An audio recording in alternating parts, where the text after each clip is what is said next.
if I disappear. I told her I'm not really looking. I need a couple minutes just to prep some of my notes. Enjoy the music in the meantime. She was only looking for the love to burn, but I gave her my time, but 2 or 3 nights, and I put it on pause until the moment was right. I went away 4 months until the pulse crossed again. She told me I was never looking for a friend. Maybe you could swing by them around 10. Maybe bring the lemon and the bottle of gin. In between the sheets and the bed. Wanted me, then you should have just said she's singing. I don't fuck with my love. That heart is so cold, all over my arm. And I don't wanna know that, babe. I don't fuck with my love.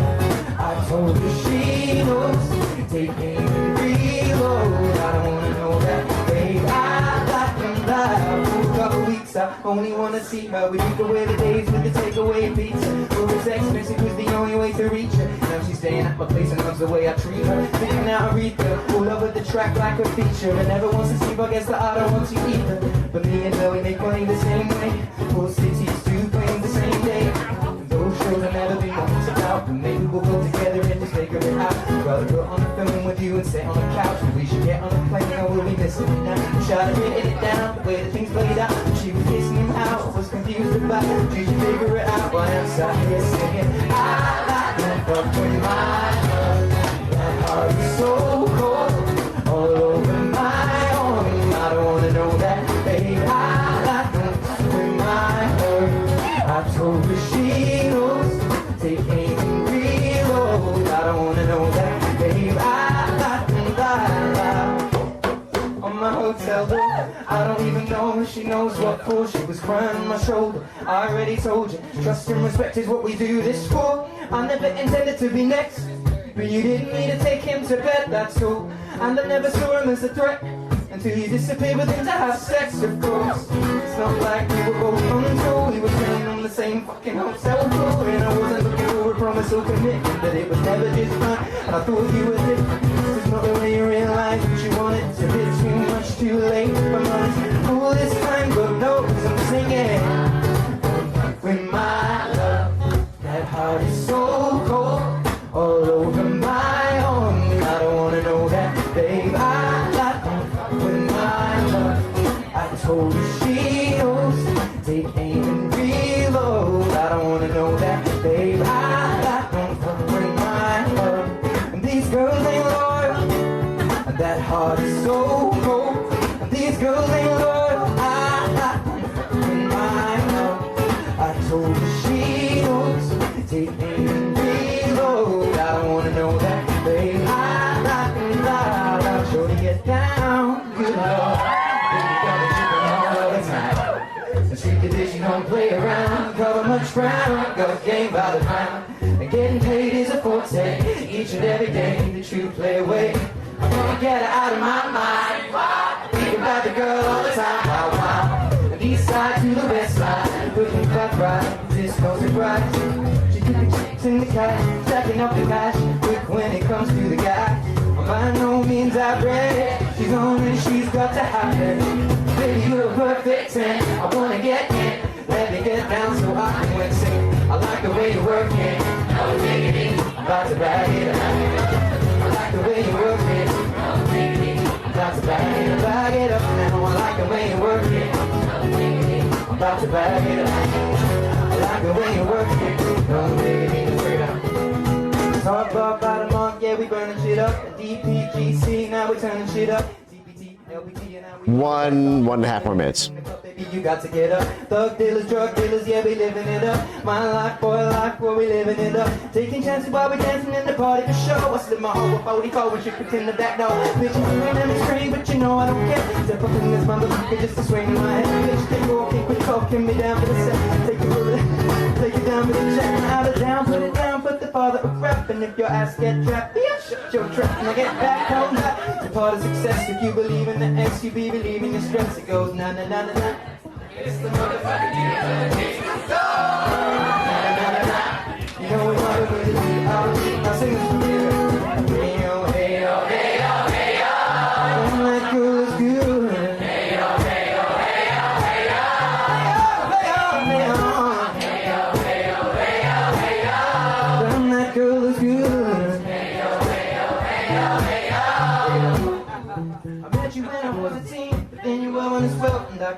guitar, just like ringing the bell. Sometimes I wonder if any other summer could you have been my part-time lover to me, listening to Stevie Wonder under the covers where we used to lay. And restacks is what the speakers play. I'll be on tour almost every day. When I was home up in my flat is where we used to stay. Just watching the DVD, smoking illegal weed, getting high as two guys who needed to breathe. We use each other's edge for the people to see. And stay up all night, but we need to sleep. We go anywhere our minds would take us. And I'll see you a beautiful without your makeup. You don't even need to worry about your weight, cause we can only love the way that God made us. And time's the only reason that we could break up, cause you would always tell me I'm away too much.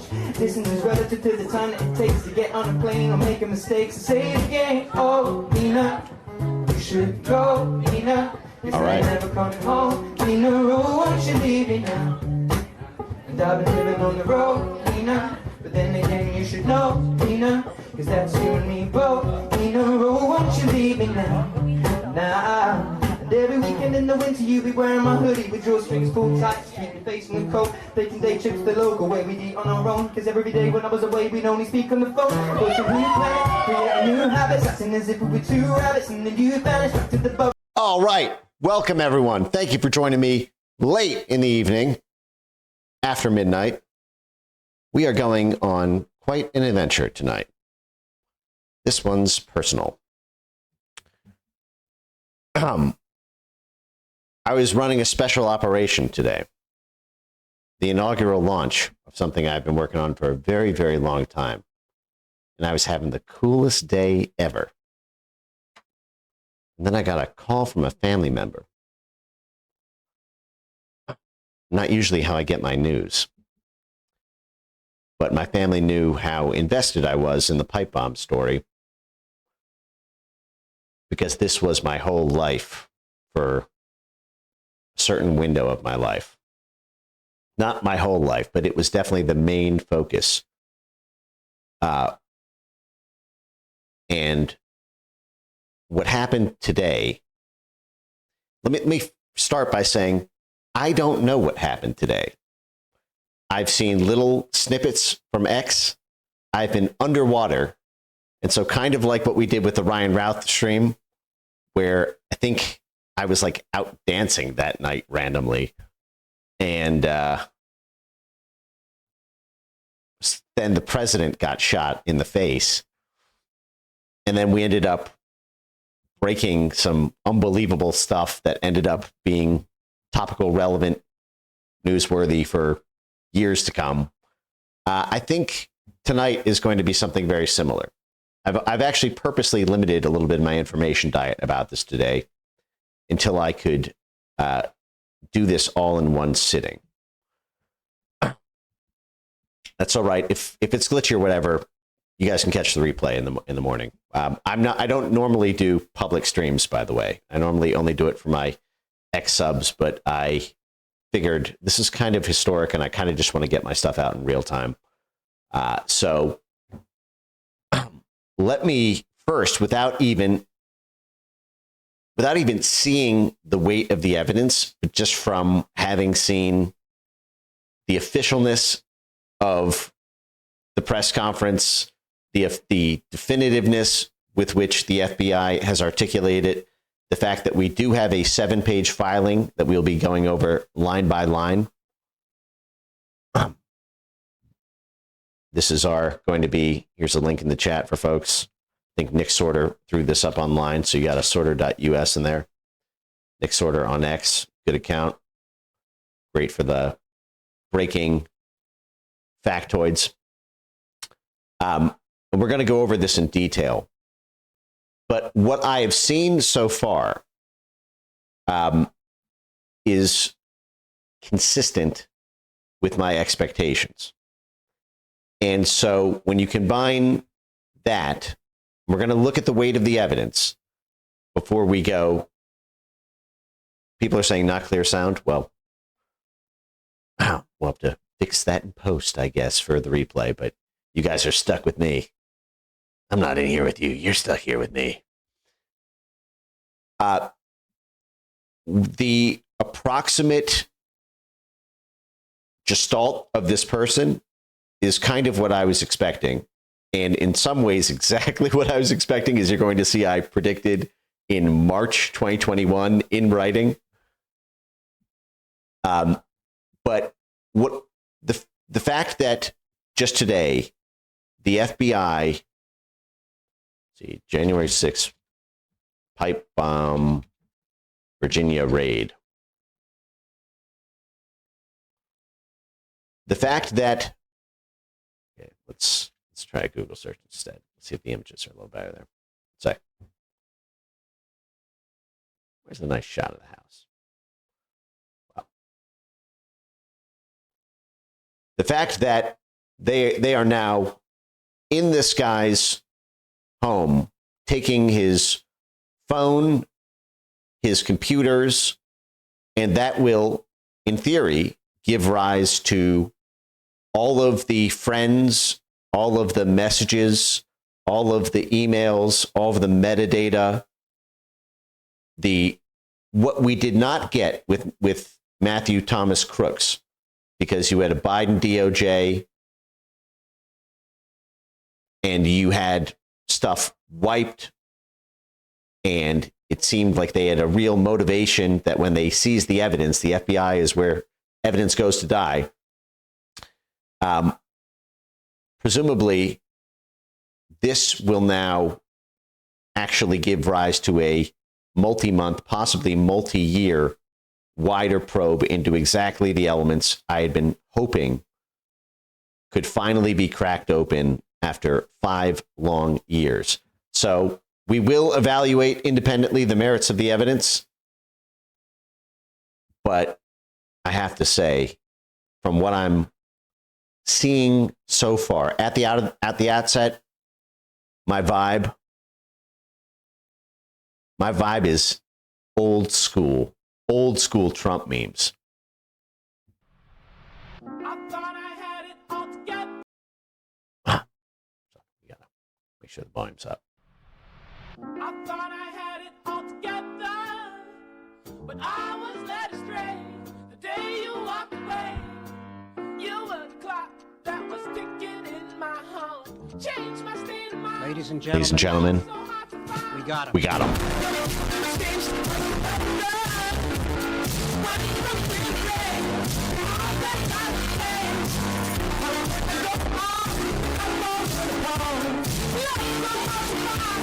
When someone's on fire. All right. I am such a weird combination right now of off the wall ecstatic mixed with cautious enthusiasm, because I just really want to get to the weight of the evidence. But I have to start with a little bit about why this is personal to me. My life took a really hard detour for a short period of time, completely enveloping myself in this story when nobody else was. And I think folks who are in this, even folks who became much more prolific in this space, understand that. A lot of the foundational work was stuff that I did with no authorship, with no anything. I just need to get it out there. And I have to give an immediate up top credit to the man who was shouted out by President Trump tonight, Darren J. Beatty at Revolver News, who was really the partner and the platform to be able to show you guys what I'm going to start with before we actually get to the meat of the evidence. So we're going to do this in kind of 4 stages for the stream tonight. I'm going to go over my personal involvement in all of this, and I think you're going to learn a lot along the way in all of the context coming into today's indictment. And then we're going to jump right from there into the indictment itself. We're going to read the 7-page filing. Then we are going to zoom out to the question of what comes next. And as we await the information tomorrow, because I believe in press conferences today, both both Cash and Dan alluded to the fact that tomorrow we would be getting a huge stream of information about the pipe bomber, personal details, which will allow us to open source, help our government help themselves. As I've talked about, there's only 4 politicals at the FBI. I am sure that Cash and Dan had to move holy hell to convince enough people, to go along, to get along, to move things at the pace they did, and to do so in a way that respected the process and stood up to the pressures to just find someone, anyone. And I'm glad that the evidence that I've seen that they've dug, and we'll get into the weight of it, but around the component parts, the cell phone locations, which I knew from the beginning was going to be the answer to this. In fact, you guys may remember, what was this? Let's see, was it? Let's see, I had a 7-step plan for the things that would be the way. Hold on a sec.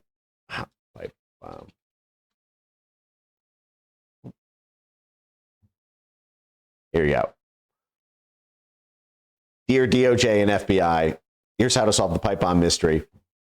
And the final point in all caps was cell carriers informed Congress last year that they possess intact phone usage data from the area where the 2 pipe bombs were planted at the Capitol on January 6th, contradicting Biden FBI claims that that corrupted data prevented ID of the suspect. And we'll get much deeper into this later in the stream. Request that phone data from the cell carriers and give us detailed updates on all investigative links. I think this was on Nick's page here. Hold on a sec. So, that's right.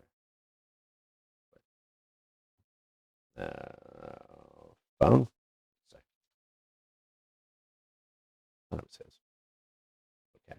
Let's see.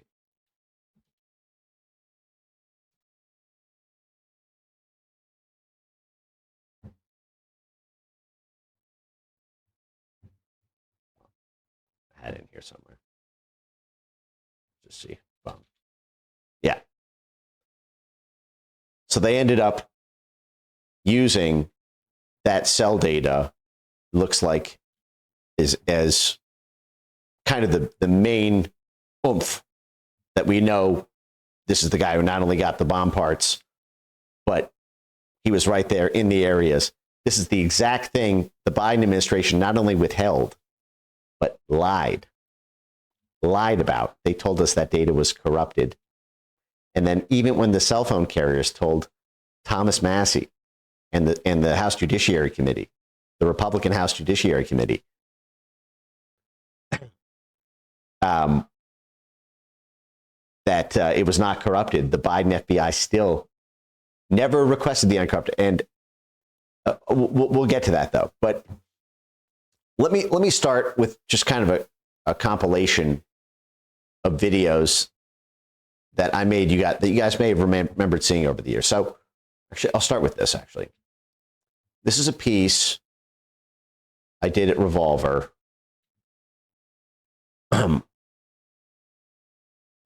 March 12th, 2021. So this is 2 months after January 6th.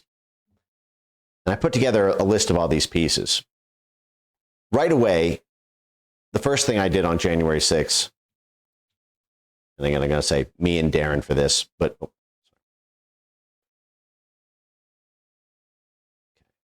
I don't know why these links are a little corrupted right now. One sec.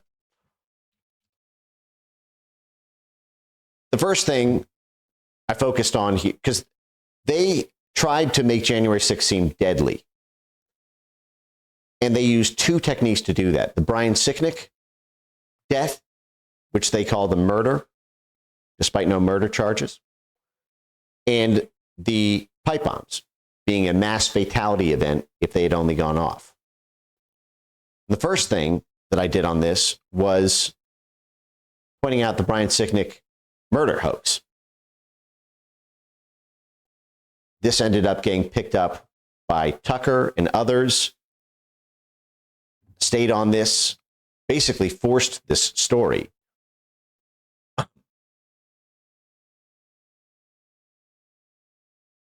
And after doing away with that, on March 12th, 2021, I'm just going to read this piece. FBI's ridiculous Capitol siege pipe bomb video is an all-out assault on common sense. Now, this is a time when every mainstream media organization was repeating the very first, because there were two batches, only two batches, from 2021 to 2025, that the Biden administration released of videos of the January 6th pipe bomber. The first one was in March 2021. The second was in September 2021. After the first batch, wrote, this week, the FBI released video footage of their key suspect in the vaunted pipe bombs planted at DNC and GOP offices plot for the MAGA Capitol protests of January 6th. Much is riding on this pipe bomb plot being legit because the armed insurrection narrative is falling apart without it. Just last week, the FBI confessed no guns have been recovered, yada, yada. The tail of the tape. So what I did here is I went into the actual videos that were released. So, oh, wait, I think this is actually a little bit later, deep into this. Hold on a sec.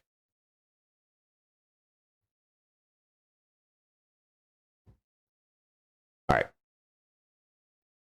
So this is from the FBI on March 9th, 2021. The FBI has released a video of the person who placed the pipe bombs near Capitol Hill between 7:30 and 8:30 p.m. on January 5th. If you recognize this person's gait, body language, or mannerisms, submit a tip at FBI.gov. Now, at the time, they had a $50,000 reward out for this person. Now, having spent the past 10 years of my life in blobcraft and all its international crime elements, $50,000 is a very, very, very low number. At the time, the FBI had a $10 million bounty on a drug lord. And they are putting a $50,000 bounty on the Osama bin Laden of our day. This guy planted 2 live pipe bombs, we were told, at the party headquarters of both major political parties in the United States of America. And a $50,000 reward, and after 2 months, no skin cells recovered, no hair follicles, not even a pixel of the person's complexion to tell racial identity or gender. 39,000 video files compiled, but not a single pixel of the person's skin, despite you can see the person lifting the mask on and off in the 4 videos that they released of 39,000. And instead, they were telling us to look at our friends and family and look at the gate. This is one of these reasons. And I love The Blaze and I love Steve Baker. A lot of people were asking why I, wanted to wait and see more evidence on that, is because the gate analysis was the very first thing that the FBI left us to. And that's not possible. I spent a lot of time on the ground around the DNC in the days after this. And this person was touching surfaces for 90 minutes on foot. They never released the videos. They had nothing. They defied all laws of digital forensics. Instead, we're supposed to look at our friends and families and see if my mom walks like a person in a 1 frame per second video, something that security cameras have not had as standard in 30 years. Now, the second thing, as the pipe bomb story started off with, and a lot of people were saying this is definitely a woman, and I've always referred to as he, but I won't get into my, particular time spent in Adobe microanalyzing that. But I noted, was the MAGA mystery Unabomber's OPSEC so tight that he was wearing gloves at home the whole time, that he, she, Zer was cooking up these pipe bombs, so no trace was left anywhere on the equipment? Remember, thin gloves still leave fingerprints. So this guy, girl, Zer would have to be wearing thick gloves at home the entire time he, she, Zer was manipulating extremely thin 1-inch wide pipes, packing fine powder, and precisely programming the tiny kitchen egg timer. Good criminals recommend thick gloves all the way up to the elbow just to make sure no DNA residue from any part of the body ever gets on any of the materials you're working with. Because remember, they recovered the pipe bombs. So unless you were wearing thick gloves all the way up to your elbow so that not even your forearm hair gets on it. So this person was so bad at making pipe bombs that it didn't even have a remote detonation capacity, yet so good at OPSEC that he was able to make this defying all laws of digital forensics. They found the MAGA mail bomber with a single hair follicle on a package on top of the device. What were the results of the forensics, I asked. Full fingerprint matching to the entire U.S. database of criminals can be done from start to finish in just 10 minutes. FBI, I asked, when you ran the forensics on the pipe bomb and the component parts, did it match with any of the 70 million individuals in the integrated automated fingerprint identification system, criminal master file, or the additional 30 million individuals in the civil master file? And what is the likelihood that the act of building and planting a full-on homemade pipe bomb to blow up the entire GOP and DNC is the suspect's very first crime in a country where more people have criminal records than college diplomas? Do you think telling 330 million Americans to scan our spouses, siblings, friends, and coworkers for the gate match is really, you could have told us to limit search for people who either do or do not have a criminal record? You can also glean gender and race from the forensics. Maybe that's another reason they didn't want to say anything. So I started off with asking, what the hell is going on here? It's in March 2021. We know the FBI, who is begging for our assistance, is not giving us the full tapes. Consider the first sequence of the video from the 19-second mark to the 1 minute and 14-second mark. It looks like the tape starts when the suspect walks into frame at 19 seconds, and I'll pull that up here. So here's the video they released.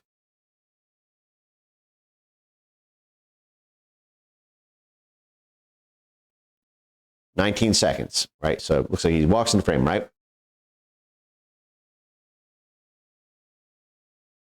See that? And then from 19 seconds to 1:14, he loiters about, talks on his cell phone. And we'll go through the various videos. You'll see this all in much more detail in a sec here. But he makes a text message, he makes a phone call, all things, let alone your location ping that will be picked up by cell phone carriers.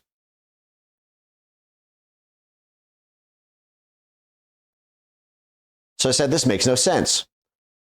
Although the FBI provides no confirming details whatsoever, we are led to believe the source footage is a stationary camera planted and constantly running at all times at a building on the opposite side of the street, such as a private security camera. For our convenience, the FBI starts the clip as soon as the MAGA mystery Unabomber walks into frame. Totally reasonable.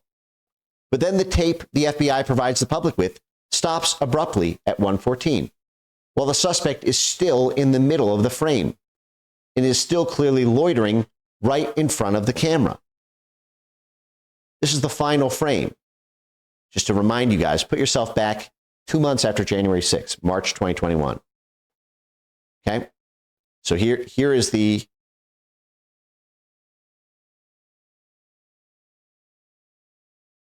he was actually walking back.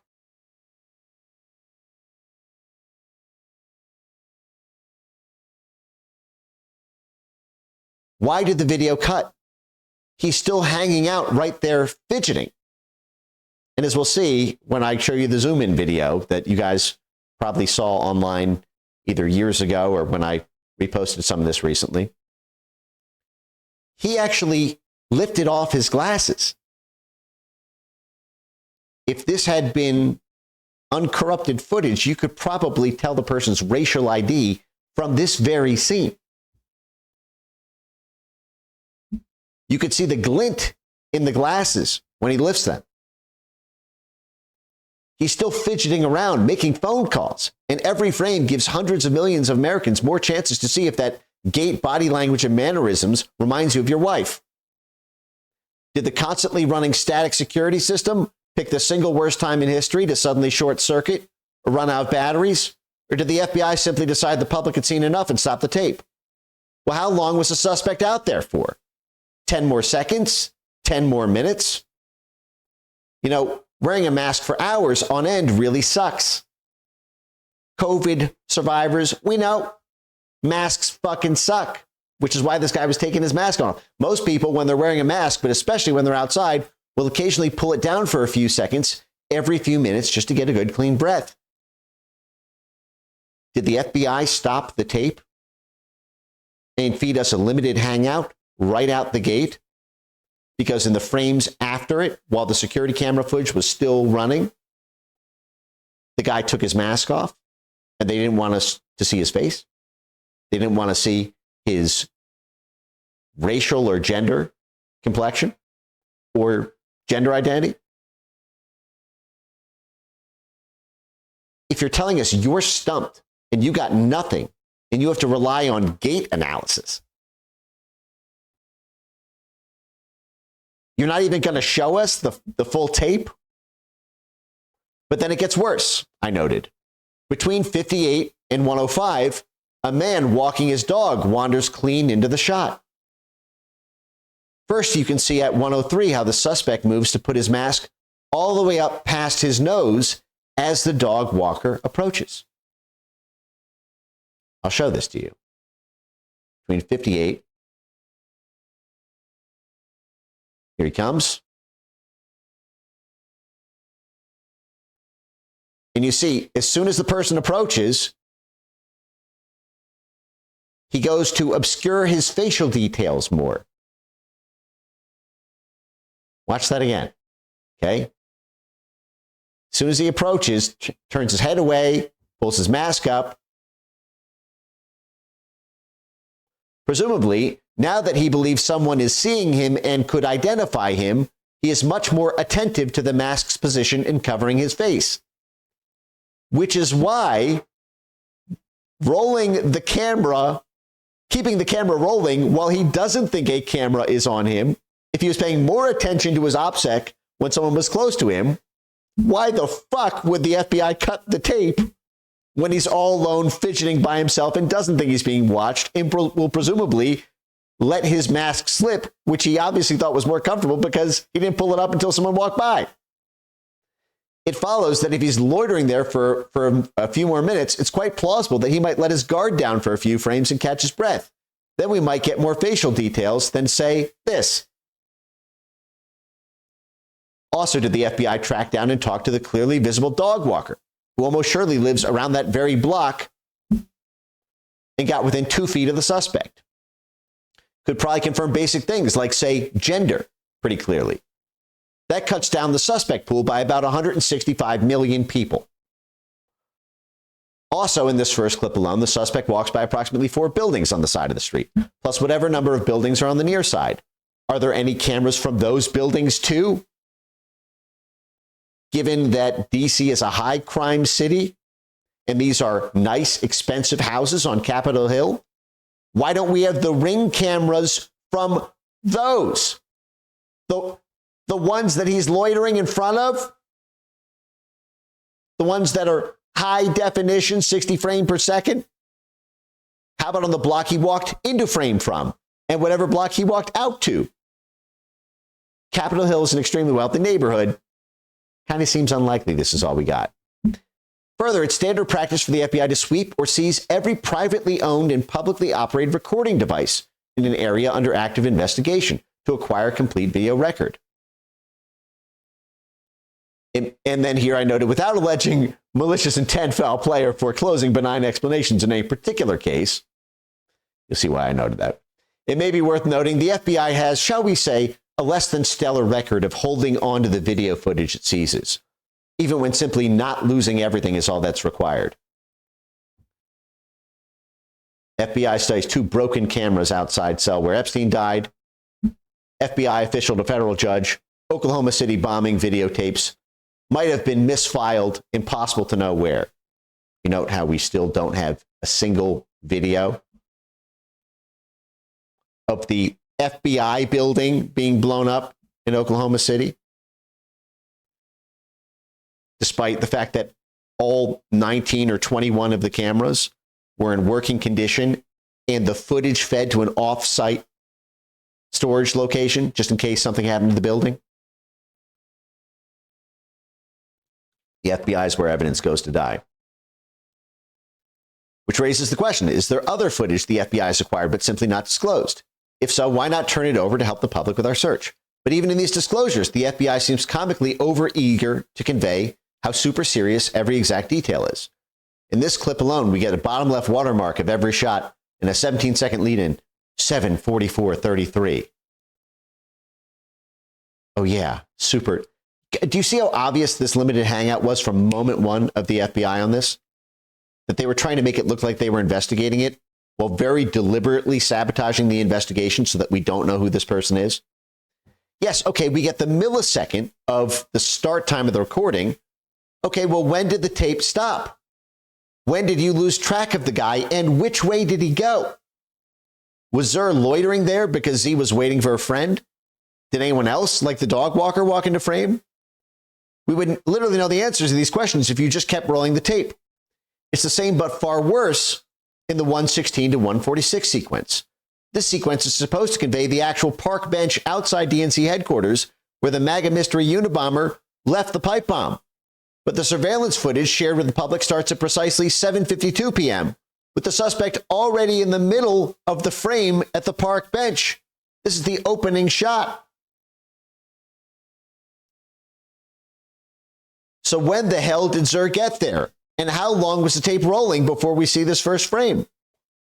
It seems likely that if this is the place you're planting the bomb, you're probably snooping around that bench for a good chunk of time before you just drop the bombs and leave. Or else you and a co-conspirator case the place in the days ahead of time. So historical surveillance tapes from the same video cameras should reveal suspicious snoopers the FBI can serve up as leads. But if this is all the FBI has, and it's the tape's fault, we now have an even stranger problem than the opening clip. The camera must have serendipitously switched on while the suspect was already in the middle of the frame at the bomb-planted bench, then tragically switched off 30 seconds later while the suspect was right there, still in frame. Here's the final clip. So did lightning strike a dead camera on? And then 30 seconds later, lightning struck the dead camera back to the dead position? Why not show us the full, raw, unedited tape of the person walking in and out of frame? They had the page set up. Why withhold that? So I noted zooming out. Okay, so then mention this. And then I say one last thing. There's one more funny aspect of this case. I said this I've been working on this piece for like a while. After the Sicknick stuff and all that. We destroyed that hoax. There's one more funny aspect of this case. Again, it may be nothing, or it may be a $300 elephant in the room, but it's interesting. Keep this in mind, okay? As you 50 from Linda WPhD, FBI where evidence goes to die, inviting others to follow suit. If you appreciate Mike, like I have seen so many of you say you do. Thank you, Linda. Appreciate the support. Here's our suspect. And many people, now, I don't believe this was even remotely anywhere close to like a racially motivated attack type thing. I'm not bringing race into it for that purpose. except to say that demographically, if you look at sales of Nike Air Max shoes, you just look at the demo sales. This is exactly what I published the very week the FBI put these tapes out. So for anybody who is surprised, and we'll get to some of the other dynamics of the identity later in this, but I noted immediately, first person to actually do a forensic investigation of these and publish about it. And then we got on Fox News, and the FBI then 4 months later released a second batch of tapes, which were even worse than the first. But I said, so there's one more funny aspect of the case. It may be nothing, or it may be a $300 elephant in the room, but it's interesting. It's the Nike Air Max. Remember, there's a lot riding on this pipe bomb suspect being a Trump supporter. Time and again, we've been told these MAGA terrorists were white supremacists, or at the very least, anti-government, rural, exurban militias who probably also had sympathies with white supremacists, right? That's what they were painting January 6th as, a hillbilly insurrection. Rural folk coming in from West Virginia, South Carolina.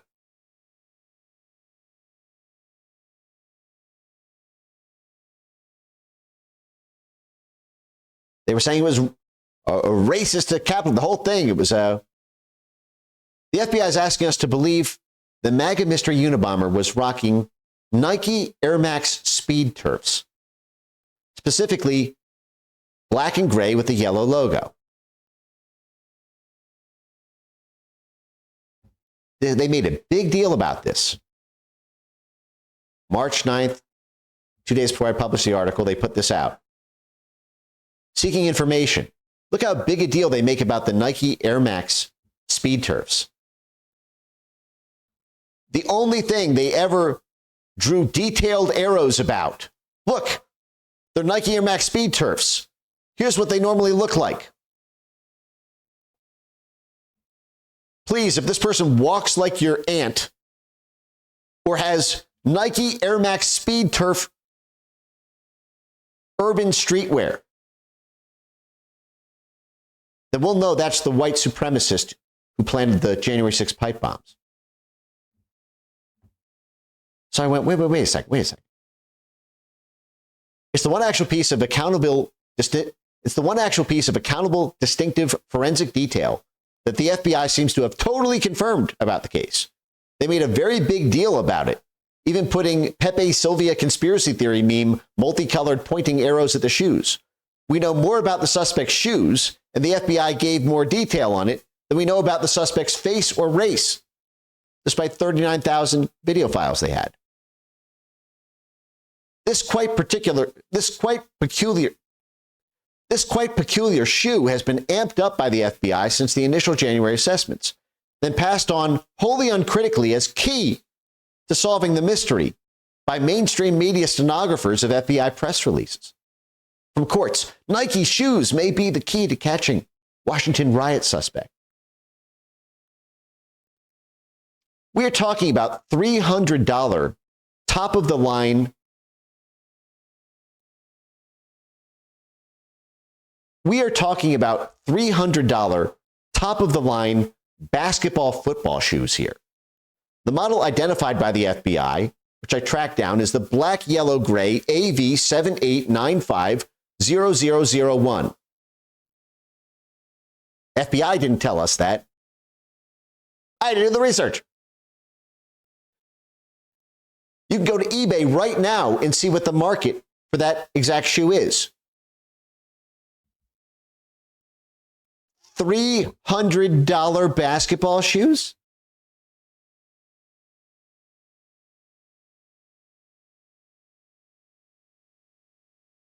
We're told that this pipe bomber, MAGA bin Laden, we're being told, who planted 2 pipe bomb devices at the GOP and DNC National Party headquarters, was a hillbilly from the state of Georgia, just loved Trump,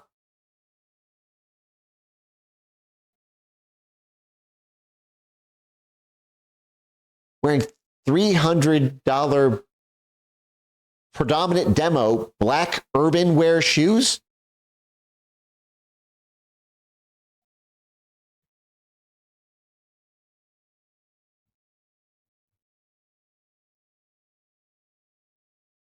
How many disgruntled lower middle income out of towner Trump supporters spend $300 on street shoes?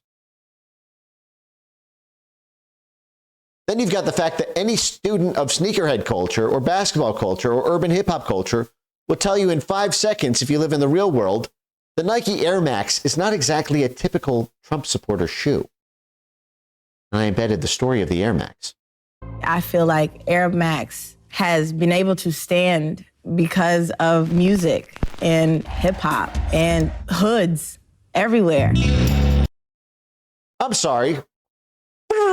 DJ, play that back.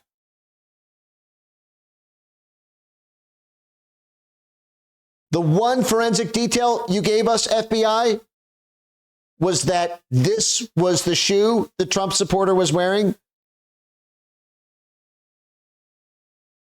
I feel like Air Max has been able to stand because of music and hip hop and hoods everywhere. Hoods? So this white supremacist from Alabama, lower middle class, disgruntled, doesn't know his foot from his elbow, uneducated, just hates the media, Trump supporter, going to overthrow the government. That's a stereotype, right? That's what you were implying with all your high octane media coverage about this being some mouth breathing Trump supporter. As these elite ivory tower, New York Times, Washington Post, Atlantic columnists were probably joking to themselves about how he could have even afforded the plane ticket to get there to plant the bomb. And he spent $300 on black urban wear branded shoes whose branding is on hood culture. And that's the one detail you know for absolute certain. No wonder you blurred the face out.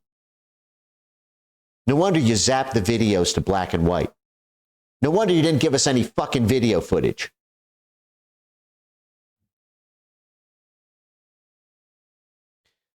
All right. Now, let me show you now a compilation of videos just so you guys can see how diligent this was. So here, I believe, was the first video that I made on this. You guys may remember this. The DNC. I put an AI voice over this. But you guys may remember seeing this from a couple of years ago because this went super viral. I think it got like 5 million views. And it ended up, I think Tucker ended up playing this exact clip on one of his segments. 20 from DSJ 505. Thank you, Coke Fund. Thank you. We're on the Diet Coke tonight, sadly, but appreciate it. Oh, did I miss another super chat? $5 from, gifted 5 subs from FLA Hust. Thank you, FLA Hust. Much appreciated. So this was the first video that I did. I'm going to play this. This is the DNC pipe bomb. According to the FBI, it was planted the night before January 6th at 7:52 p.m. on the north side of this. Well, let me turn the volume up. According to the FBI, it was planted the night before January 6th at 7:52 p.m. on the north side of this park bench. The FBI has released 2 clips of the pipe bomber at this scene from 2 different security cameras. Here are a few shots of the surrounding area, so you see. Now, this was the March 2021 FBI footage they released. Then afterwards, when I published that article and Tucker and Fox News started amplifying it, being like, yeah, where the hell is the person walking into frame? Why did you start and end the camera of the person already at the park bench? Then 2 months after everyone was screaming, yeah, where the hell is it? They released their second and final batch of 3 videos purporting to show the other side of what I had demanded in March. And I'm going to now, here you're going to see the point of this, but just watch the whole thing. Okay, so camera 1. So they showed us in March 2021 this camera 2. And what they purported to show us in a second batch in September 2021 was what I'm calling camera 1 when he arrives. Here are a few shots of the surrounding area, so you see the perspective. Let's call these benches bench 1 and bench 2. Okay, so this is bench 1, the arrival bench, and bench 2, the leg of which is where the pipe bomber planted the pipe bomb, where the bomb was dropped. And let's call the 2 security cameras that the FBI has released footage from camera 1 and camera 2. So this is now in September 2021. They show the pipe bomber sitting on the park bench. This is a 1 frame per second video, by the way. Texting on his phone. You see, he enters the DNC bench area, sits on bench 1, gets up and walks around the site. You'll notice, by the way, much smoother motion in camera 2 than camera 1. They were both security cameras for the DNC. Why did you have about a 13 FPS? Yes, I literally cut, because there were so few frames in this, in these 30-second videos, I could literally create a segment every frame or every 10 frames. I think this was like a 13 FPS one. And this was cut down to 1. So they're like, okay, fine, we'll show you the other camera, a little bit of it, but but this one's 1 frame per second and this one's 13 at the same DNC party headquarters. By the way, the average 7-Eleven is a 30 frame per second. So he returns to the bench area, sits on bench 2. Plants bomb, we're told, then leaves. I said, see what's missing? Here's the answer. Camera 1's footage 10 minutes later at 7:52. Camera 1 overlooks both benches. Camera 1 would show the bomber on bench 2 planting the bomb just 10 minutes later.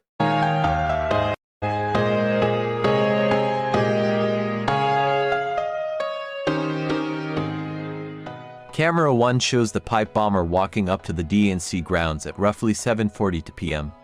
He sits on bench 1. Then he gets up and walks off screen. According to the FBI, he walks the length of the DNC building, and 10 minutes later, he comes back to the same bench area and sits on bench 2. There, at 7:52 p.m., camera 2 captures the pipe bomber sitting on bench 2 and, we are told, planting the pipe bomb by the side of the bench, next to the bush. We are told the pipe bomber plants the pipe bomb there, but we can't see it. Camera 2 is occluded by a giant bush that blocks the scene. Anyone notice a fucking problem? Right away, I made this video in fucking Adobe Premiere. As soon as the FBI put this out. So, the FBI first releases this one. A totally incomplete cut, starts and stops while he's in the middle of the frame, so we don't know where he is, where he's going. We don't see him anywhere around the area. And we're told that he plants the pipe bomb. So they're saying, we can't show you taking him, we can't show you the actual commission of the crime, because remember, what this person, the crime we're supposed to be investigating is him taking the bomb out of the bag and planting the pipe bomb. So the very first thing that they showed us, the only thing they showed us for the first 6 months, 8 months actually, was just this. Trust us. This is the pipe bomber who planted the bomb. Here's the video cameras we have, purportedly the only video camera we have, because until September 2021, they didn't even release the other one. But we can't show you him planting the bomb because, it's hidden behind this damn bush. But trust us. That's where it is. Then I publish this piece. Fox News amplifies it. You start getting congressional questions about it. So under pressure, they go, you know what, actually, we do have we do have a second video camera. Here in September 2021. Yeah, we have one that actually looks out at both of those. Oh, and you said the pipe bomb was planted right here against that northern right leg of the pipe bomb. So, in theory, you should be able to see the pipe bomber taking the pipe bomb out of the bag and planting it. Why the fuck would they stop the tape before that happens? Watch again. Here are a few shots of this. He gets up and walks off screen. According to the FBI, he walks the length of the DNC building, and 10 minutes later, he comes back to the same bench area and sits on bench 2. There, at 7:52 p.m., camera 2 captures the pipe bomber sitting on bench 2 and, we are told, planting the pipe bomb by the side of the bench, next to the bush. We are told the pipe bomber plants the pipe bomb there, but we can't see it. Camera 2 is occluded by a giant bush that blocks the scene. You know what isn't? Camera 1! The pipe bomber even looks at camera 2 head-on, for some reason. It's very frustrating. The pipe bomber even looks directly at the camera. There, but we can't see it. Camera 2 is occluded by a giant bush that blocks the scene. The pipe bomber even looks at camera 2 head-on, for some reason. It's very frustrating, because we can't see the moment the pipe bomber plants the pipe bomb, but the FBI can. That's because the whole scene should be captured on camera 1 as well, and much more clearly than camera 2. Why would the FBI only show us in September 2021 to try to placate our demands to see the full scene? Why would they only show us him arriving and then walking when we know he comes right back and sits on the park bench and plants the bomb? And they wouldn't show us that part. They have him committing the crime and taking the bomb out of the bag, and they don't show us? Camera 1 has a clear shot of both benches. If the FBI released the full tape from camera 1, we could see the pipe bomber planting the bomb. Why is the FBI hiding the security footage from camera 1 of the pipe bomber at bench 2? Do they not want us to see the full scene? Isn't there a $100,000 reward? Don't they want our help to catch this guy? All right. Now, some more here. Here's the frame rate.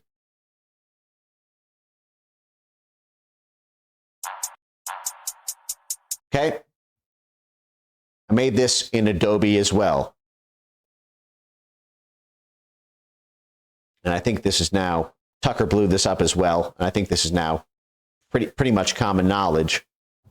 But took me busting my ass, literally doing all the math. I have like a frame 1, frame 2, all the way up to frame 100 and whatever of all the different things in my Adobe files in order to get the exact 1.21 FPS on one camera, 13 point something. And so, and I published a piece about this as well this is the average security camera at a Burger King. Okay? At a fucking Burger King. You see the suspect? Fluid motion. This is 15 frames per second.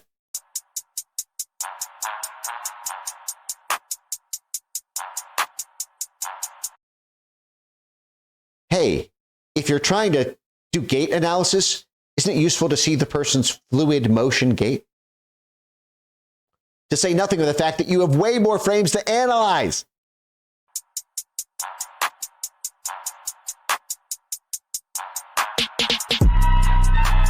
Here is a gas station, average gas station, 15 to 30 frames per second.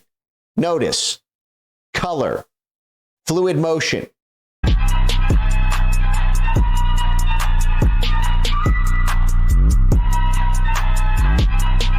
Notice how you can zoom in and not have huge resolution loss like it's a 1970s camera.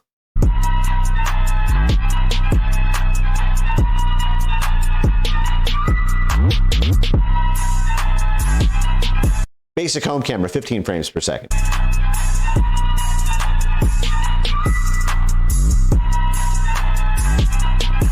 This is the parking lot camera. Now this one, before they realized we were onto them, they made the mistake, as I mentioned, the first batch at the DNC was about 13 frames per second. This was 15 frames per second.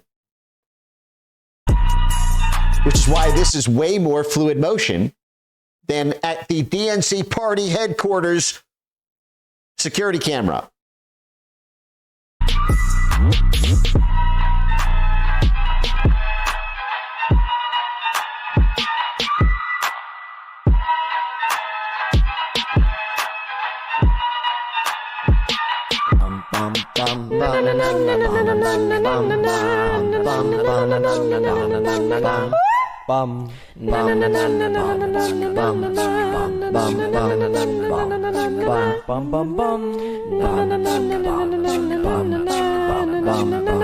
Zero percent of security cameras in 2021 record at 1 frame per second. Okay? I literally did like a multi-week study on like security cameras and consulted with outside experts and the whole thing. Here's the average frame usage in 2021.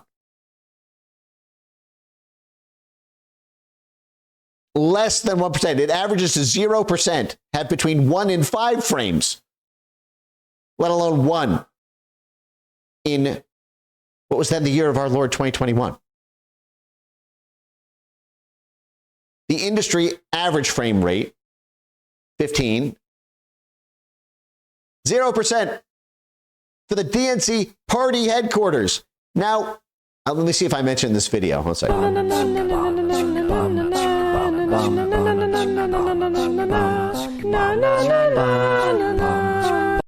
So this is what I asked.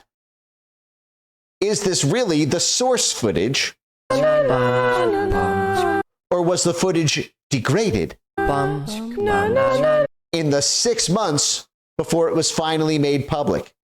It wasn't until August that they even put out the second, not even the full seconds, just him arriving at the DNC headquarters. They would have had this day one.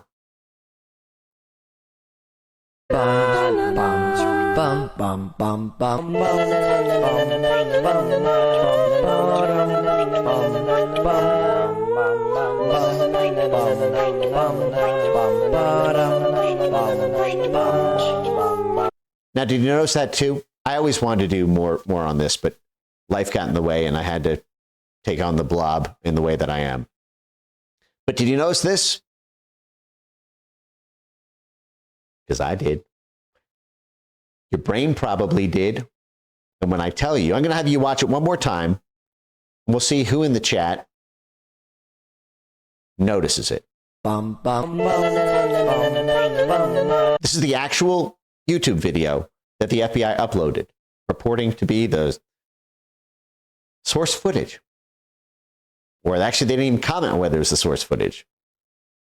And nobody in Congress asked them under penalty of perjury. This is the actual frame rate of the video they gave us.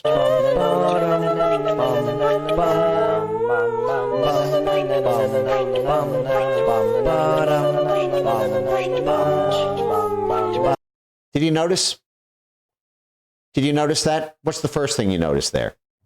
Let's see in the chat. What am I alluding to? Okay, I'll spoil it. Look at the frame rate. Look at how slow it is, and we get more frames when the person is farther away. Look how slow the camera moves there. This is the actual rate that they did. But then, as the suspect gets closer to the camera, if that person, are you getting this? Look how slow the camera footage moves when he's far away.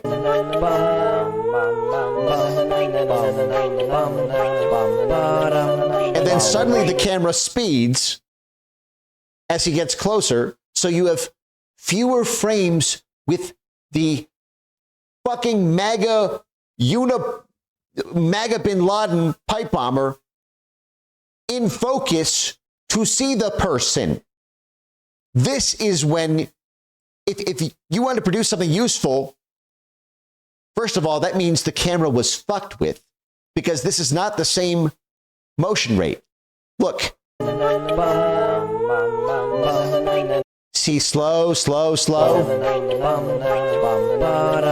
And then suddenly there's a giant speed. It speeds up. But it does it while the person, well, you want more frames of the person in focus. And then, what's this? Here I froze on this frame.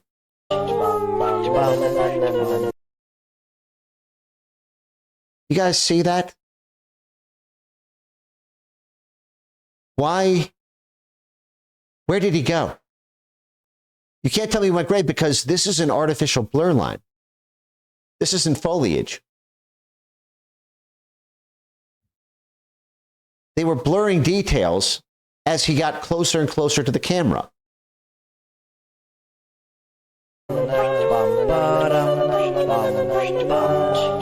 Look, for example, how you can see the dark skin contrasted against the white mask. But then as you get closer, you should see more detail. Because, you know, that's how vision works. Fucking vision works. If I get closer to you, you'll actually see more details in my face. Because that's just how fucking light works. That's how the fucking occipital lobe of the brain works. But as you get closer, as he gets closer to the camera, you get fewer frames, which means if you're trying to fuck with the footage, you need to alter, you need to do less work because there's fewer frames you need to alter. Do you understand what a bitch this would be if they had kept this at the 30 frame per second rate that I suspect the DNC camera was, or maybe even 60 frame per second? They would have had to have edited hundreds of frames instead of only having to edit 3.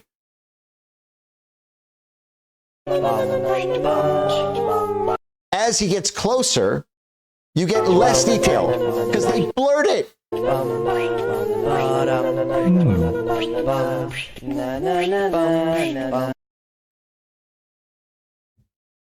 And it kept going.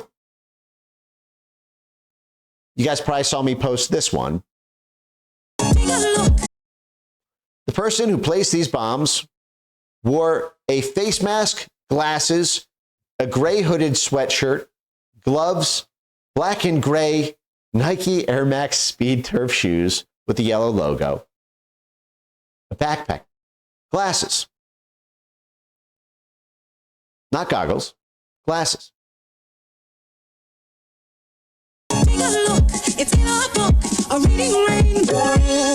This is 7:42 p.m., January 5th. No extra blur applied to the face because this was the very first one before I put out the article blasting how fucked these were. And then the subsequent ones, they blurred to keep the story consistent. You see that? You can see the gleaming glint off of the glasses. Butterfly in the sky, I can go twice as high. It's just all different infrared frequencies here. Negligible heat map distortions around the eyes or above the face mask. You can clearly see where there's the occlusions. They did not blur that. They thought he was far enough away, and they cut the security camera footage while he was loitering there for 10 minutes and thought that that was fine. Until we started scrutinizing that, and they said, oh shit, they're scrutinizing everything. The subsequent video footage will just act like it was a low-quality camera. Now, they could have done that in-house, or they They could have also farmed it out to a contractor. The FBI could have seized the originals and then hired a third-party contractor to do video processing, and then told the video contractor they hired, hey, you know, to protect certain things, or you know, we're going to add. Could you add these features? We're going to do some editing. We're not going to tell them that we edited this, and if they ever press us on it, we'll say we gave it to a third-party contractor who's probably a DNC friend of a friend who understands the assignment. And because we never got the chain of custody for the actual video cameras, and they were never put under oath that this was the actual raw original source video, which it fucking, no fucking way it could humanly be that, for the reasons I just described, and as you'll keep seeing here. So they fucked up, because right out the gate, they did one that was unedited. Yeah, it was, they fucked up with that one too, because they didn't show the person exiting frame while he was making phone calls and text messages, but they didn't appear to add blurs to the security camera footage. But then when we started demanding more of it, and the other side of the DNC that they showed, then here's what they did.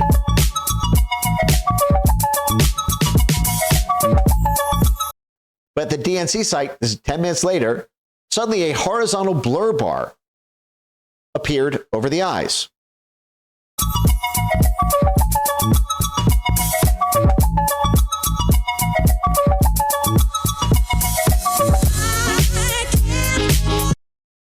You guys see that? The blur is so badly done. The FBI intern or dumbass contractor they hired was so bad that the blur actually goes over part of the hoodie.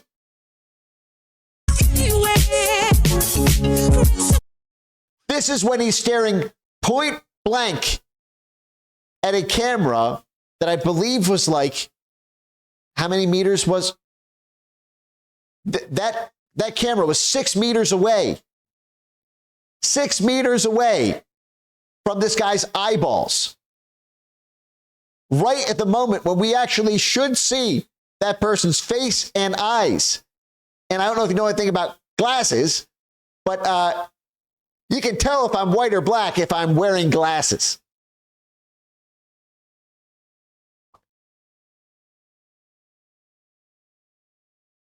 Because you can see all this.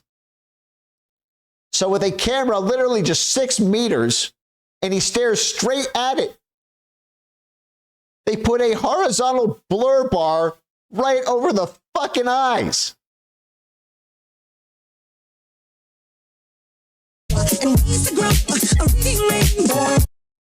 It's literally, the heat map is perfect. And it's not the full face. You see the mask?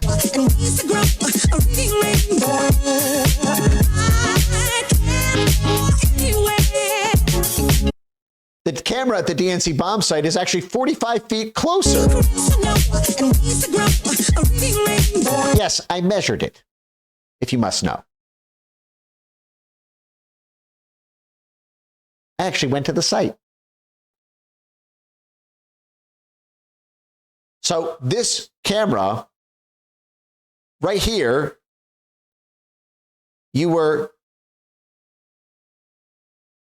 20 meters away. Here you were only 6 meters. Right, we should finally get a close-up of the pipe bomber's eyes.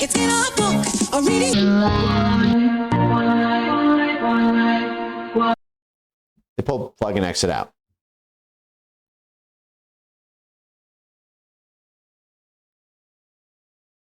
Two more quick videos I'll show you here. I think we had Darren do a voiceover of this one. The FBI has released new videos in hopes of identifying.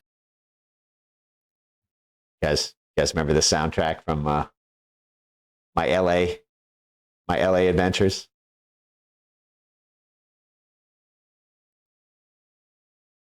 The FBI has released new videos in hopes of identifying a mystery suspect who planted 2 pipe bombs the night before the Capitol riot. Pete, what's the aim in putting out these videos?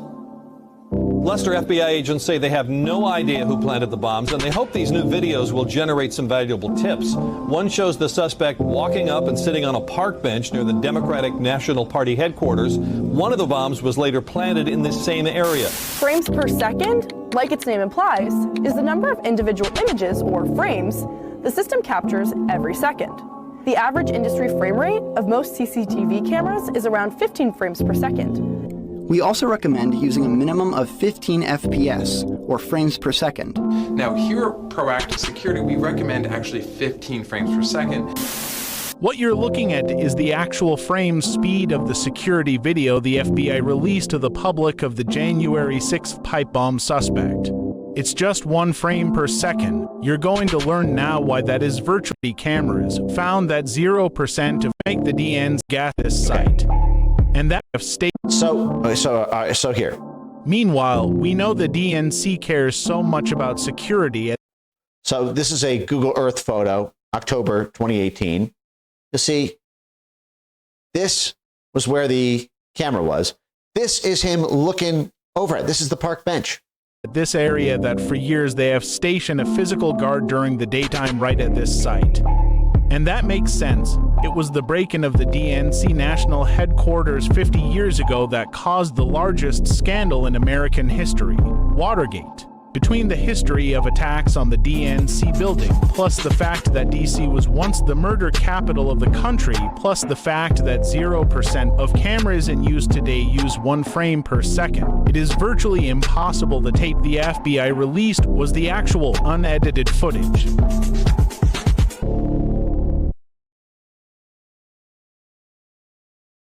Remember Watergate? It was the break-in of the DNC party headquarters in 1972, the most famous scandal in American political history. So the DNC's response to Watergate was to have a security camera 15 times worse than the average gas station?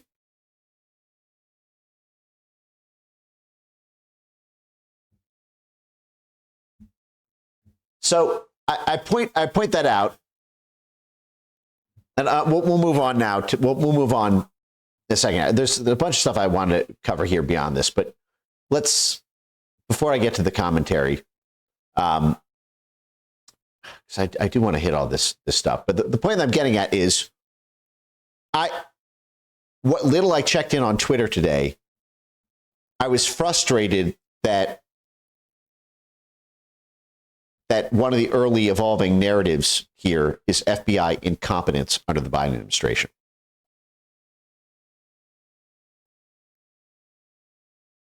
There's no fucking way it's incompetence. It was an open cover-up. They gave us fake doctored footage. And they hid the evidence, and they pulled people off the case.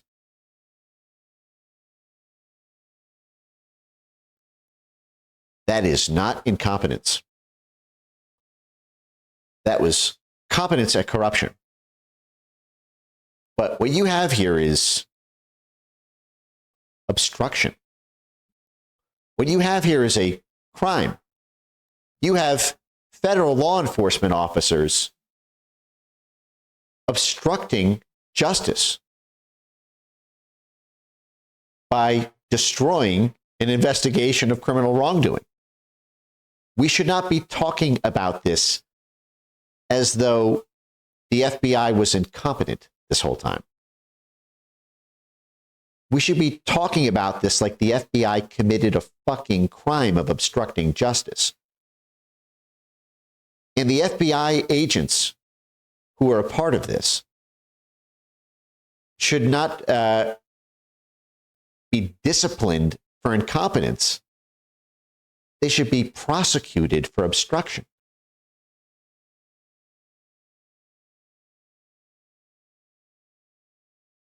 I want to make that point very clear. Dan Bongino, who took lead on this, as it's reported, is the fucking man for cracking this. And we'll go over the weight of the evidence right now, and then I'll do all the other stuff that I want to get to. But the fact is their competence, the mirror here is not Cash and Dan's competence to Biden's incompetence. It's Cash and Dan's competence to Biden's corruption and obstruction and cover-up.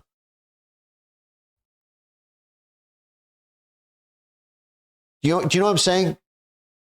I don't like this emerging dichotomy of, this FBI is so much more competent than the last one. No.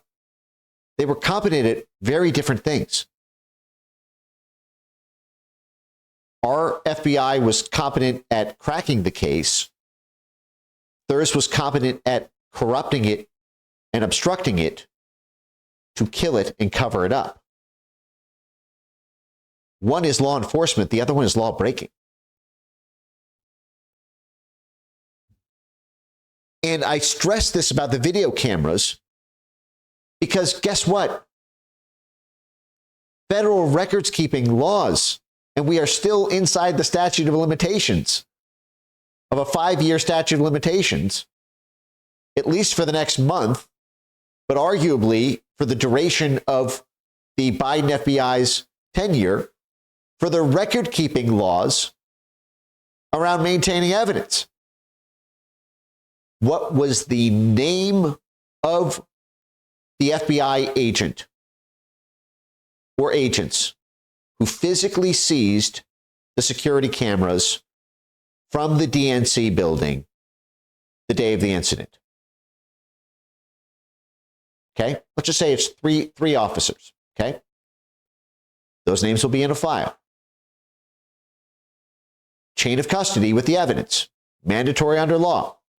What did those federal law enforcement officers do with those physical security tapes?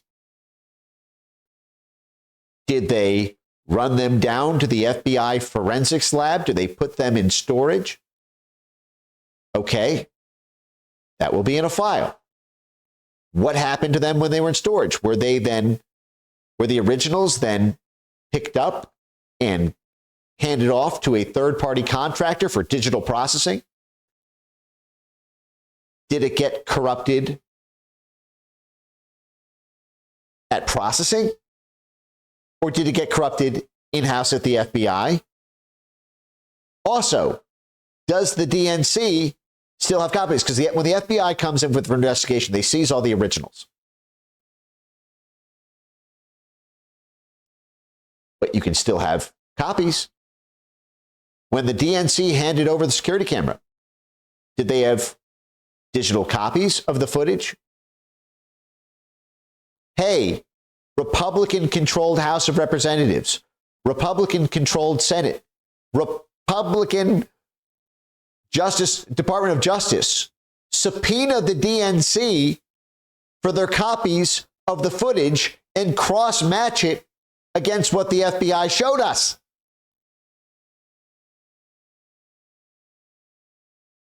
And get the chain of custody and interrogate every single officer who touched it along those links. We don't even know. 5 years later, we don't even know if it was handed off to third-party contractors for digital processing. And that's where the corruption happened.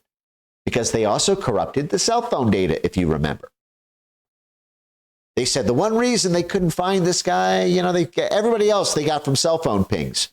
The FBI subpoenaed AT&T and Sprint and everyone.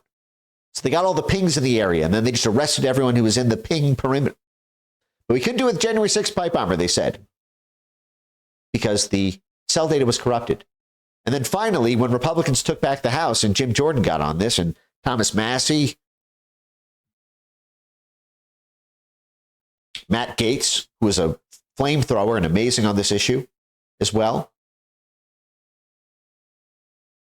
Finally, these cell carriers, late in the game, like 2024, got back to the Republican-controlled House of Representatives and said, Actually, the FBI is either lying or something happened to the tapes after we gave it to them, because when we gave the data to the FBI, it wasn't corrupted. So either the FBI deliberately corrupted the cell data or accidentally did.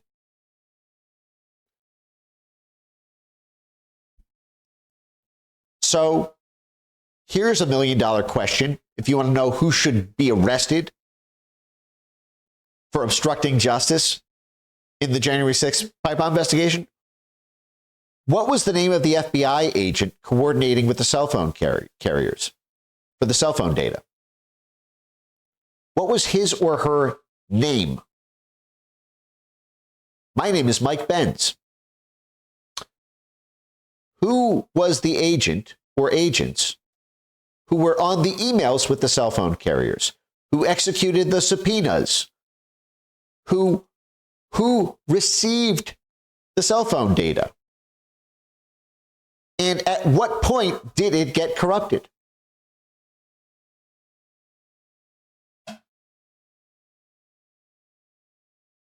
Did the FBI lie? Did they perjure themselves in saying it was corrupted? Was it ever corrupted?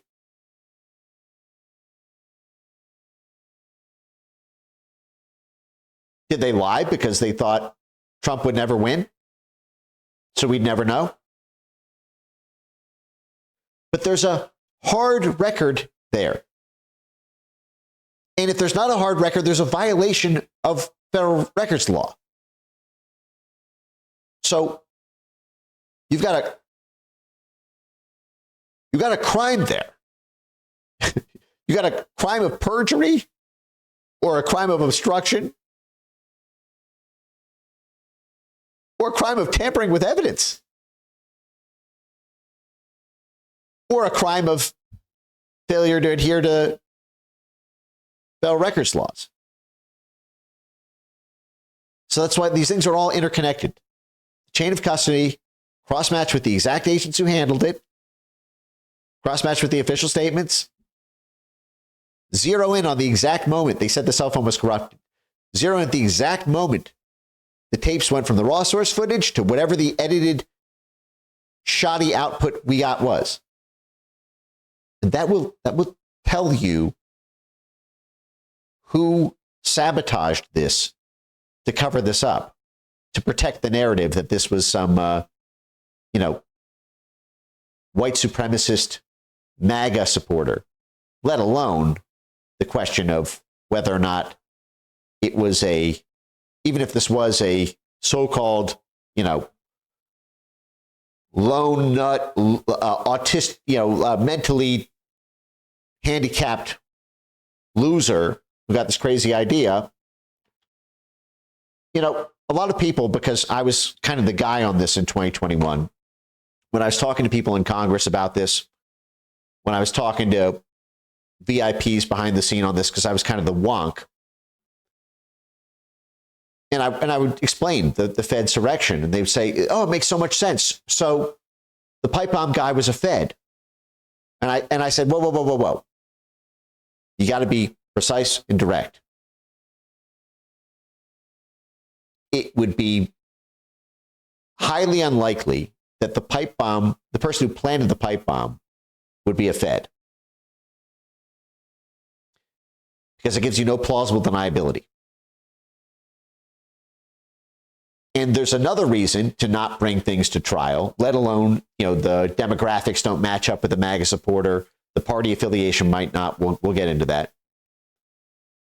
But it's because if you arrest the person and at trial the person says, "Oh yeah, I made the pipe bomb, but my friend Jeremy told me to do it and taught me how to build the pipe bomb," and it turns out Jeremy is a Fed, either a federal agent or more likely a federal informant, and that means the Feds fucking did it. And if that comes out in trial, boom, there goes everything. There goes the whole narrative. There goes the entire prosecution against Donald Trump. there goes the prosecutions against half of the January 6th defendants. You'd start seeing this Whitmer Fednapping effect of acquitting everybody would have evidence to explore about, well, if they knew about the pipe bomber, they probably knew about my case and the Proud Boys and the Oath Keepers and the 3%ers. And the pipe bomb was the mass casualty event of the day. We'll get more to that. But let me just to knock it off my list. Let's now examine the weight of the evidence in the affidavit in support of the criminal complaint. So I have way more I want to get to on this, but I just want to make sure we get through this. Okay.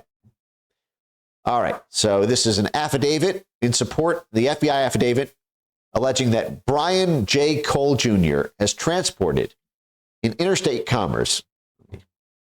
Let me do it like this.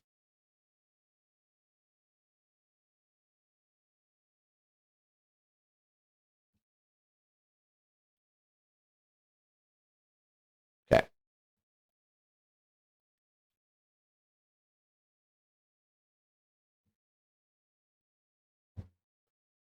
All right. So Brian J. Cole Jr. has transported in interstate commerce an explosive with the knowledge or intent that will be used to kill, injure, or intimidate any individual or lawfully damage or destroy any building.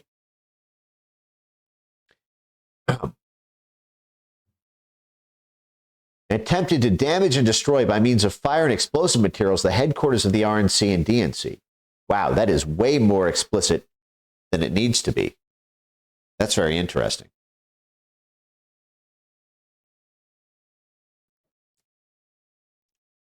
Because the other part of this is that 3 months before this happened in October 2020,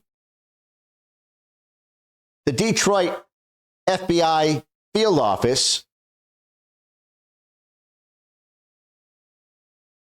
trained and sold pipe bomb parts to a 3%er militia in Michigan. Stephen D'Antuono, who was the head of that investigation as the head of the Detroit FBI field office, they remember, why was Adam Fox and the Wolverine Watchmen, why were they arrested? Everyone knows this is the Whitmer kidnapping plot, right? Where over half of the people involved were federal agents or informants. But what were they arrested for? They were arrested for attempting to purchase pipe bomb parts from Stephen D'Antuono's guys, FBI guys. Stephen D'Antuono then led that fake pipe bomb plot in the Whitmer Fedsurrection to then be transported to Assistant Special Agent in charge of the Washington, D.C. field office just in time for January 6th. You literally have a professional with having goons do fake false flag pipe bomb plots, run the Washington FBI field office just in time for January 6th. By the way, if you read JFK and the Unspeakable, they refer to the Detroit field office as the Siberia office. So we got a magic promotion from the Siberia office to the most important office in the country with a specialty in what? Fake false flag pipe bomb plots, setting up mentally deranged patsies? Well, that's probably what fucking happened here with this pipe bomb asshole. This guy was probably the Adam Fox of January 6th. Just like Adam Fox living in a vacuum machine repair shop, homeless, was said to have bought pipe bomb parts from the FBI, and that's why they busted them.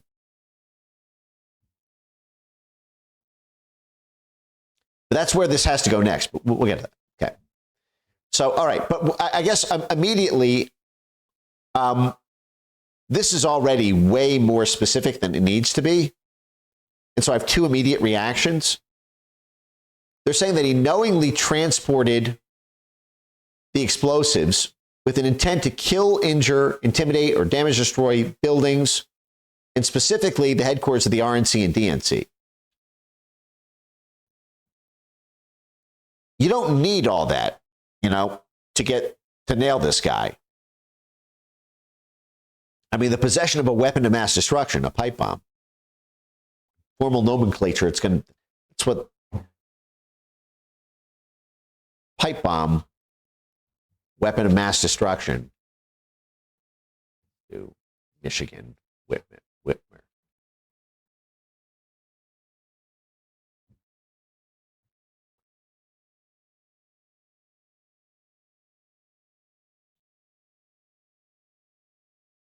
The BBC reports in March 2022, almost 2 years after Whitmer Fedman, we got him for making bombs. Oh, it turns out the FBI agent was actually the bomb maker. We arrested Adam Fox, who attempted to buy our FBI bombs from us, but he didn't know we were undercover. The bomb maker was actually an FBI agent. So, did Brian Cole assemble this himself? Or did he have a new best friend suddenly waltz into his life a couple months ahead of January 6th and teach him how to make it? Something that we now eagerly await the FBI's investigation to tell us, or to tell us what they know so that we can help move the ball forward. Men who allegedly plotted to kidnap Whitmer in 2020 sought to buy bombs with IOUs. So the FBI sends 2 agents undercover to be their best friends and join their militia, the 3%ers militia, the same militia in January 6th, 3%ers, one of the big 3 so-called militias, right? Proud Boys, Oath Keepers, 3%ers. They send 2 FBI agents and an FBI informant to teach them how to make bombs at one of their, field training days.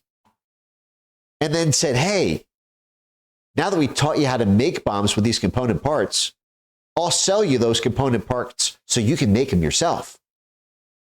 They show up with no money. They still arrest them just for meeting up with the FBI for the plot the FBI proposed,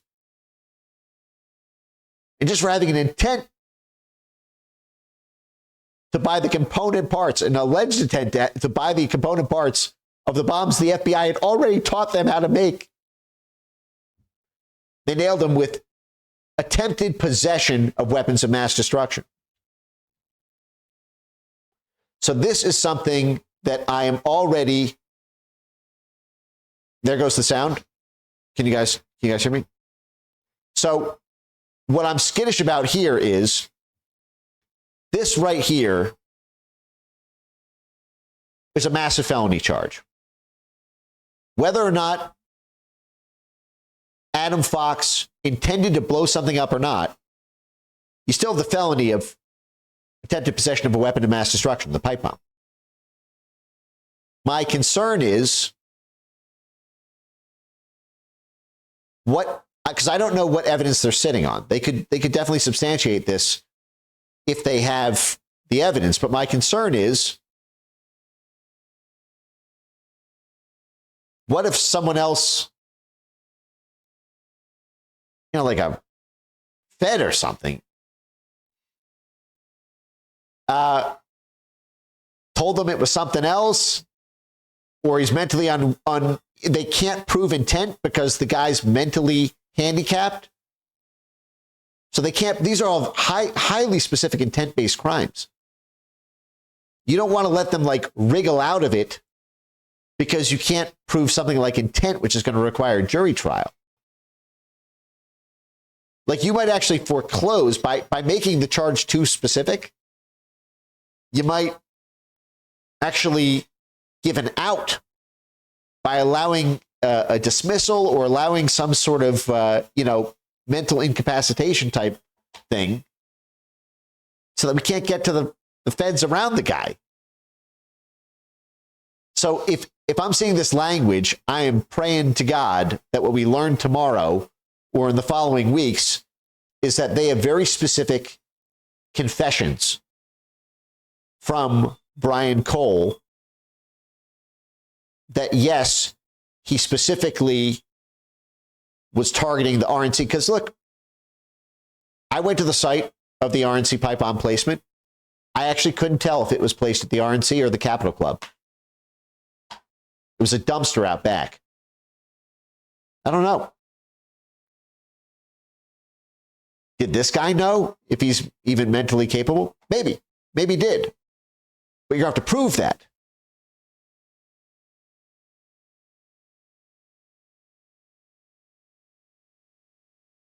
So I hope they have the proof of the intent here,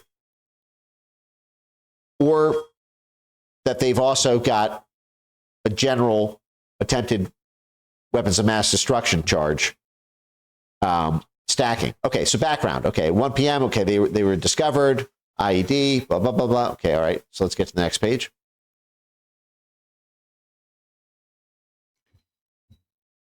All right. They responded. Here, let me pull this back on screen.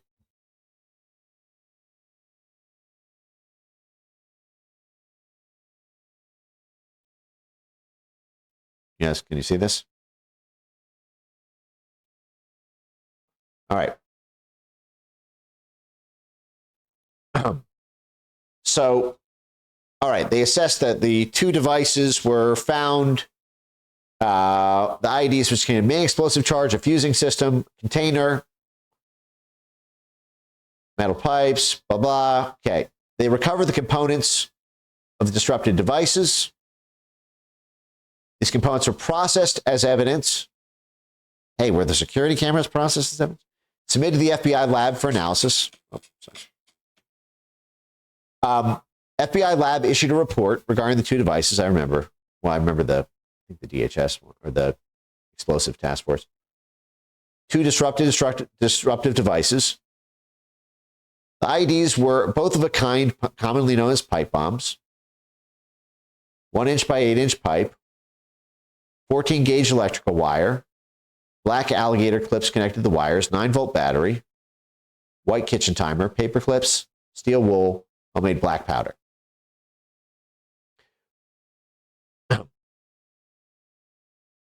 Review of video surveillance footage from the evening of January 5th, 2021 shows the pipe bombs were placed by the same individual. Okay, so they're coming out with a conclusory statement there. The individual was observed on video surveillance footage at various locations in the surrounding neighborhood. Sorry, I just see this, some stuff coming in. At various locations, okay, right, between 7:34 and 8:18. The individual was wearing dark pants, right, okay, Nike Air Max Speed Turf shoes. Face mask, obscured face. The video surveillance footage shows the individual adjusting eyeglasses at times. Hey.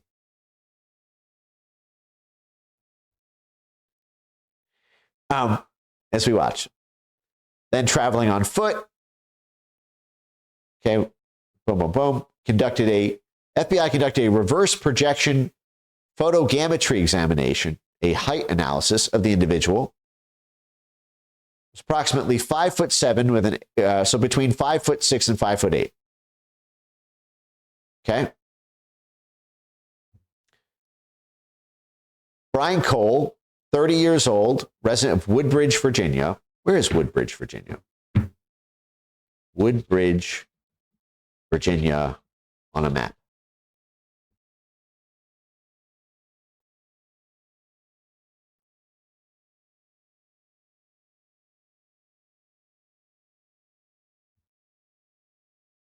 Say.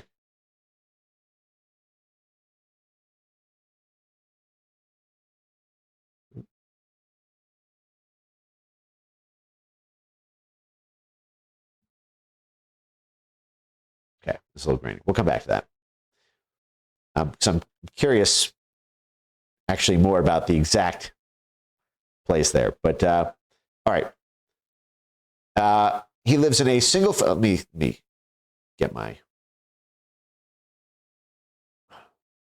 get this back up. Okay.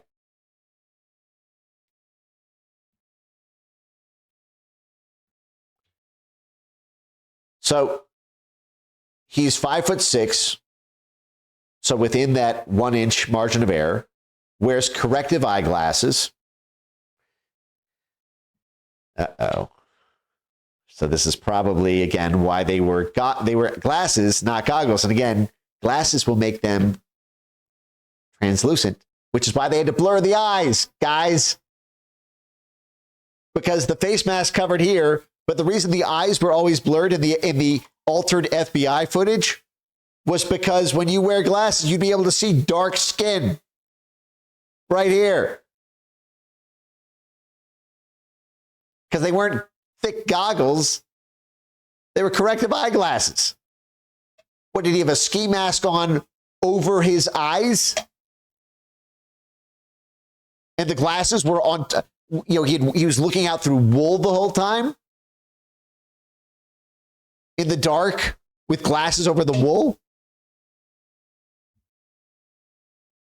Cole lives in a single-family house with his mother and other family members. This reminds me of Letitia James. Didn't she have like some niece, like 2 felon nieces or something that were like living with her? It's like the top prosecutor in New York State living with like 2 felon refugees, 2 felon fugitives, or something like that. Cole works in the office of a bail bondsman. I wonder what DNC NGO is going to put up Cole's bail money if a judge lets him out on bail. The FBI has identified 1 bank checking account and 6 credit cards used by Cole. They obtained records of the checking account and 3 credit cards. The time period, January 18 and January 2021. And then the 3 additional ones were January 18 to November 2025. We reviewed the transaction history. During 2019-2020, Cole purchased multiple items consistent with the components that were used to manufacture the pipe bombs. Consistent with. Okay. Do we have a matching serial ID number? Cole used the accounts to purchase these items from physical retail locations in Northern Virginia. Both pipe bombs were manufactured using 1x1 8-inch galvanized pipe with markings consistent with particular manufacturer, pipes manufacturer. Product labeling. Cole purchased a total of 6 galvanized pipes of this size on June 1, June 8. Oh, fuck.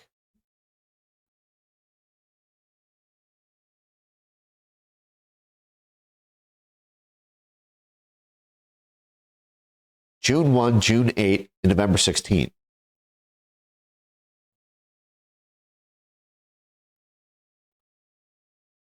Hold, please. I'm going to hit you guys with the music while I pull up some receipts for you.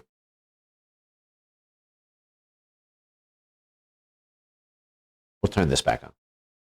We'll finish the set. With all the selfish, I disappear, you call me selfish. I understand, but I can't help it. I put my job over everything, except my family and friends, which will be in between forever. So I guess we'll have to take a step back, overlook the situation. Cause mixing business and feelings will only lead to complications. And I'm not saying we should be taking a break, just reevaluate quick before we make a mistake. And it's too late to even deal with the pain and wait to get on a plane. But in a day we'll have to say it again. Oh, Nina, you should go, Nina, cause I ain't ever coming home. Nina, won't you leave me now? I've been living on the road, Nina, but then again you should know, Nina, cause that's you and me both. Nina, won't you leave me now? Nah. So we're gonna do a thing where we split the room in half, which is down there, and everyone on this side you're gonna be one thing, everyone on this side you're gonna be another thing, but there's not a lot of you, so you have to sing extra loud. So yeah! It's quite complicated. Well, it's just not an O. Everyone on this side, you sing this. Love will come and love will go, but you can make it on your own. Sing that song, go, oh, won't you leave me now? Sing that. Love will come and love will go, but you can make it on your own. Sing that song, go, oh, won't you leave me now? Let me hear you sing that. Love will come and love will go, but you can make it on your own. Sing that song, go, oh, won't you leave me now? Keep singing that for me, this side, you sing this. Oh, Nina, you should go, Nina, cause I ain't never coming home. Nina, won't you leave me now? Oh,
Now, one of the questions that I would be asked while I was kind of the point person on this for that period of time in 2021 was, okay, Ben's fine. You got all these facts, but what's your theory of the case? This Fedsurrection thing. You think, it's mentally deranged, mentally vulnerable, suggestible people don't just drop in your lap as a crooked FBI agent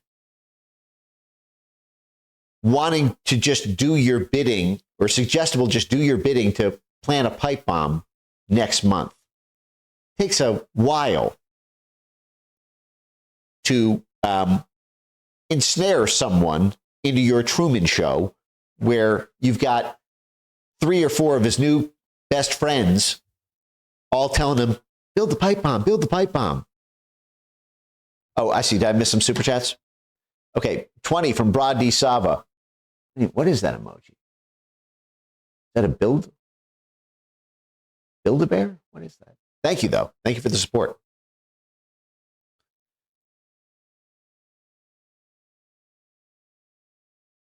When do I think contingency plans, and this is admittedly speculation, I don't know this to be the case. I don't put the world's strongest confidence interval in it. But if I was a federal investigator at the FBI, I would use this as an investigative lens to sweep things up. And I would broaden my investigation to this so that it at least sweeps this up. Because there are many permutations of this that don't rely on this exact structure, but if you proceed accordingly, I think you'll get approximately there, and that's this.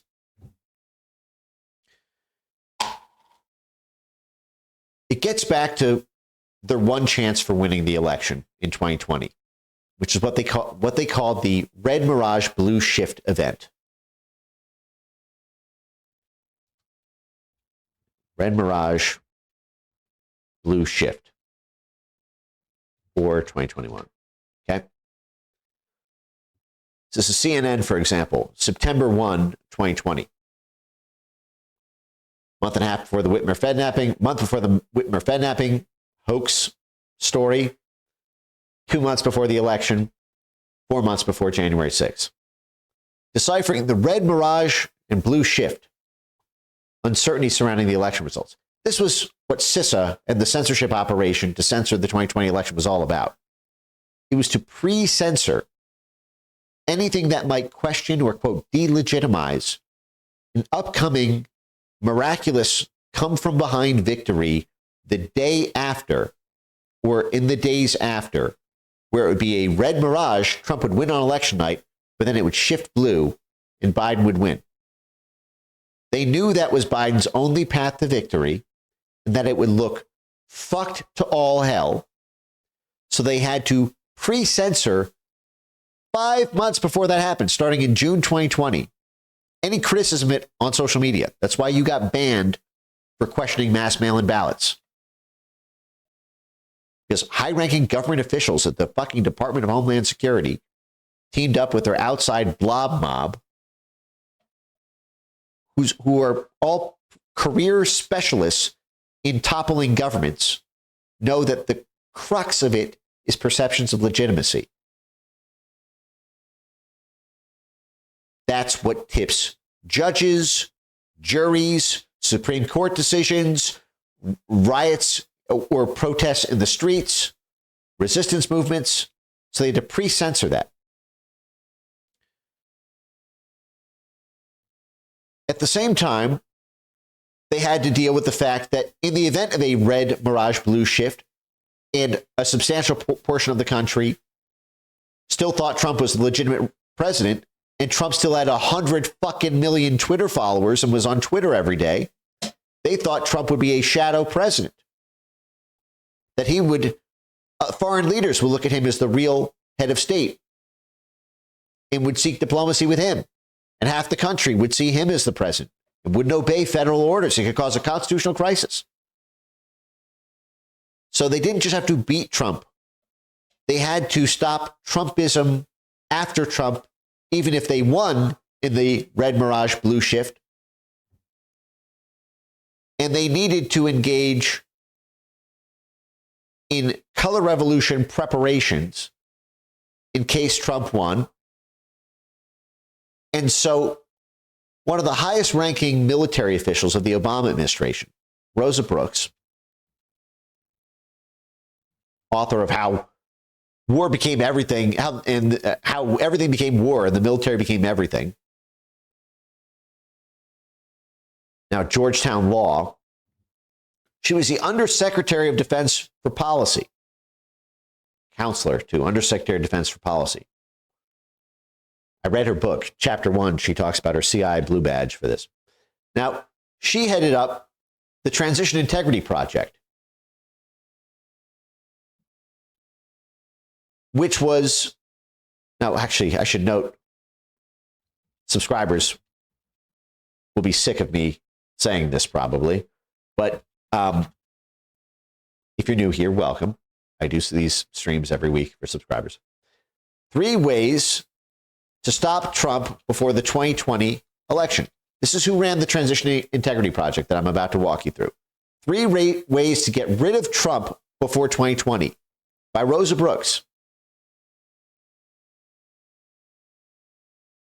Extremely powerful military official for the Obama administration. She wrote this January 30th, 2017. Trump had only been in office for 10 days. He was inaugurated January 20th, 2017. She wrote in Foreign Policy, elite mainstream press, 3 ways to get rid of President Trump before the next election.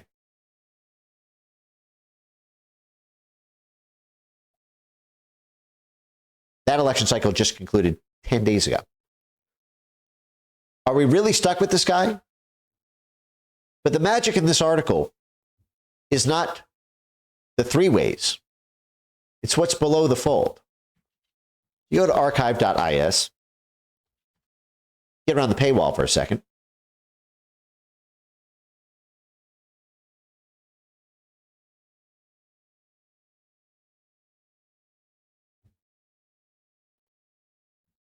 Rosa Brooks wrote, even though the article is called 3 ways to get rid of Trump before 2020, as a high-ranking military official,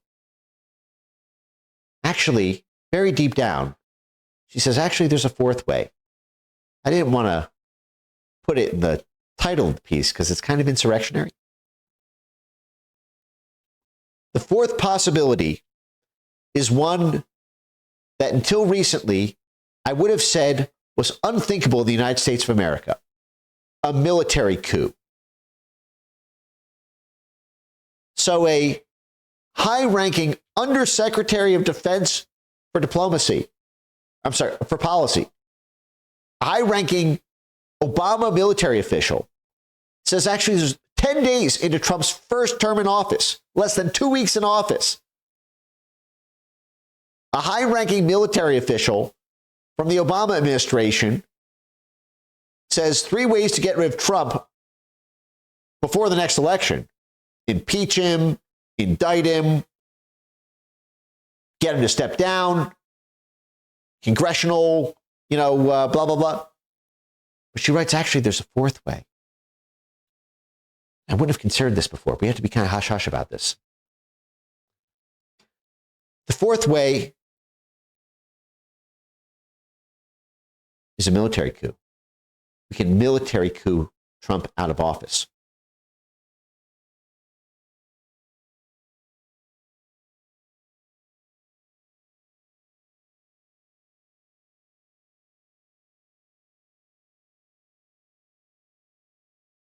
So this person who openly wrote in mainstream press that we should consider a military coup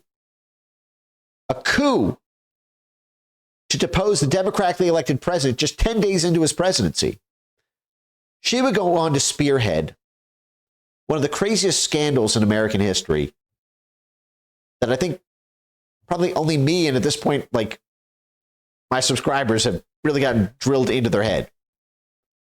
Now, the Transition Integrity Project was said to be a war game exercise over several days in June 2020. Remember that because Cole bought these pipe bomb parts over 2 phases. June 1, June 8, so early June 2020, exactly when the Transition Integrity Project held their war games. I believe it was June 5th and 6th or something. And then again in November 2020. Now, before I read you this document, I want you to understand that the highest levels of American political power did this war game run by Rosa Brooks, the Pentagon senior official who openly called for organizing a military coup.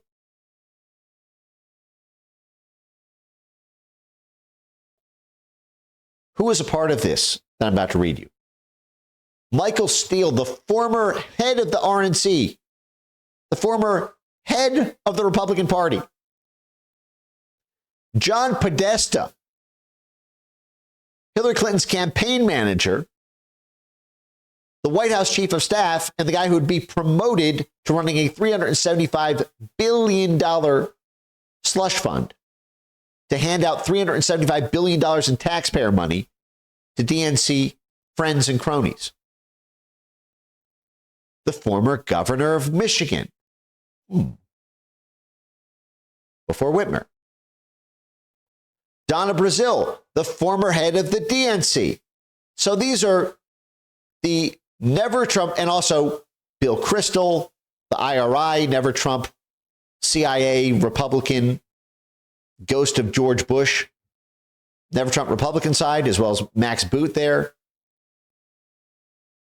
And so what you have is the heads of both political parties, as well as governors, the most vicious political operatives. You had military and intelligence people. I think there were 70 some high-ranking military, intelligence, diplomatic, and political operatives on both sides of the aisle. On the Republican side, they were all the Never-Trumpers who wanted Biden to win. Now, what they produced, and this is a public document. This is just, you can look this up. This is openly, I think Judicial Watch is another copy. This is all written about in mainstream press. We either did not take a critical eye to what it said or, shall I say, whitewashed it to try to stop the scandal and hoped you wouldn't read the passages I'm about to. Nominally, it says they convened. Now, this report they issued the report in August. But they held it in early June, as soon as the George Floyd riots kicked off in late May, June 2020. As Black Lives Matter protests were shutting down the country,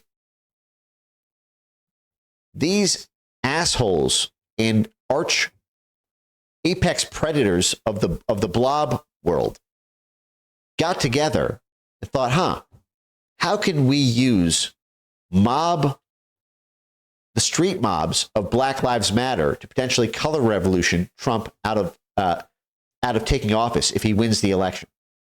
Now, they tried to say it's preventing a disrupted election in case Trump tries to stay in power. We need a color revolution capacity to get Trump out of office in case he clings to power. That's how the press reported this. But I want you to look at two things. First, the appendix gives it away. The appendix is called Will Trumpism Survive a Trump Loss? And what they say here is that many observers expect Donald Trump. Let me just actually save this image so I can do a different one. 1 sec here. 1 sec. Cold June 2020. Okay. And what they say is, okay, let's just say Trump loses the election in this red mirage, blue shift event that people are going to think is fishy.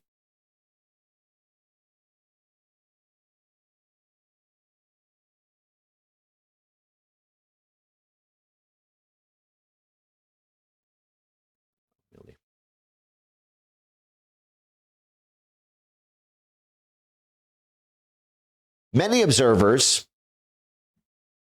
just independent observers, right, expect Trump to try to extend his norm-disrupting influence after he leaves office through an independent media company or partnerships. The participants in this war game we're about to read, which I'll just jump to a quick spoiler, included how to stop Trump from taking office even if he clearly wins the Electoral College 52-47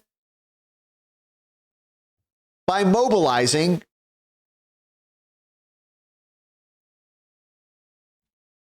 Black Lives Matter street protests, actions in the streets, mobilizing racial justice activists so that Biden could mobilize them in the event of a clear Trump win to color revolution him out of office, street protest him out of office, force him to step down. And they went through all the steps. They'd have blue states secede. They do an alternate electors plot, the same thing that they openly planned to do if Trump won the election. They then arrested Rudy Giuliani and 19 people on an alternate electors plot that they themselves openly plotted to do that they would be doing if Trump won.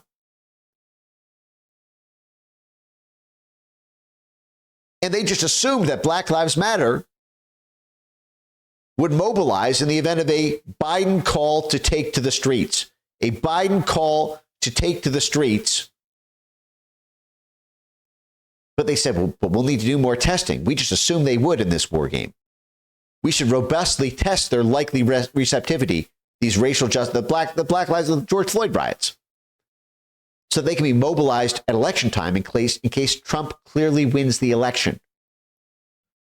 And so what they called to do is for the Democrat Party, the scale of recent demonstrations has increased the stakes for the Democratic Party to build strong ties with Black Lives Matter and be responsive to the movement's demands, give Black Lives Matter what they want, give them $50 billion in Chamber of Commerce money. If you remember, Chamber of Commerce signed the secret deal with the AFL-CIO. That was the crux of the Molly Ball Time magazine article. To have the protesters stand down when it was announced Biden won.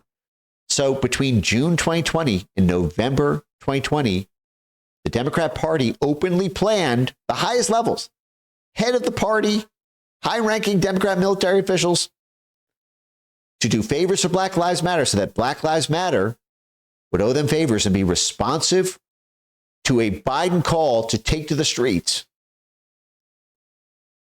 to street protest Trump out of office if he won 52-47 in a landslide electoral college victory. They had way more on this. We'll get to that. But coming back to this point,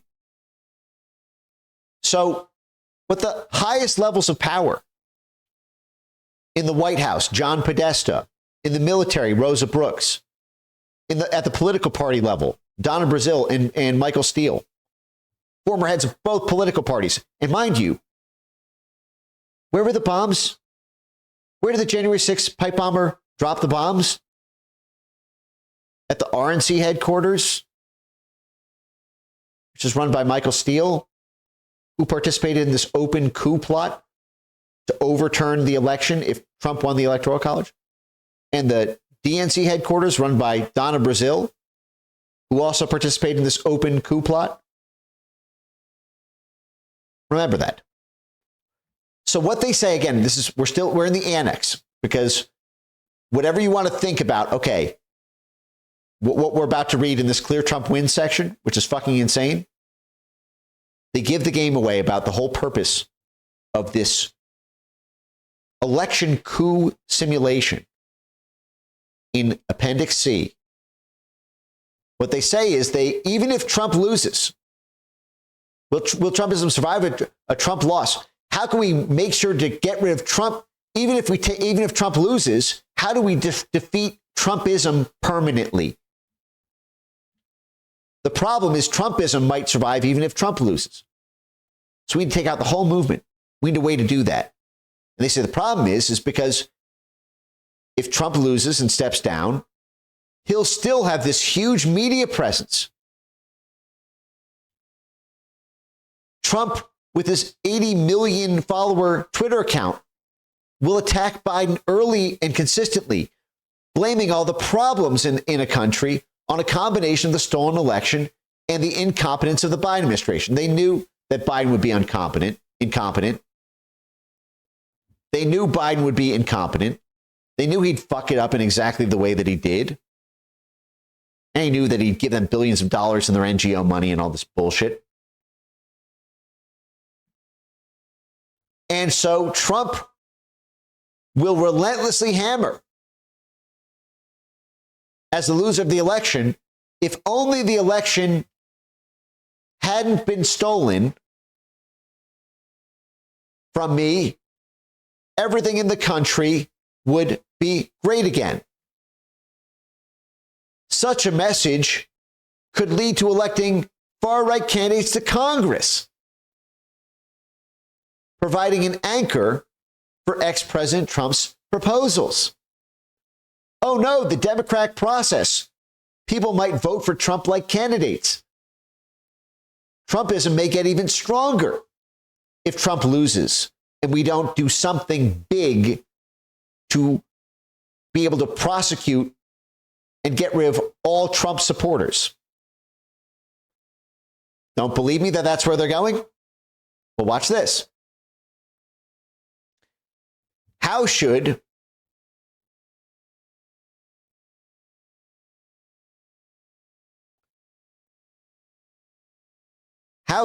an anti-authoritarian interest, this is all blobcraft, right? Everything's democracy versus autocracy. When all you have is a hammer, everything's a nail. All CIA activity has to be pro-democracy against autocracy.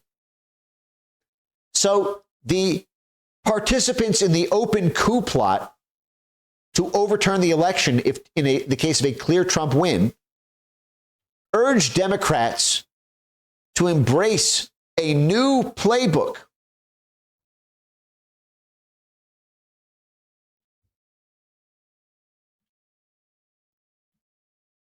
They said Democrats should not rely on litigation, moral suasion, or merely hoping that Republicans in Congress will come to their senses.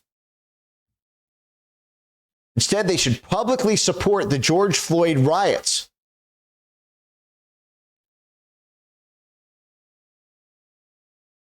But wait, there's more.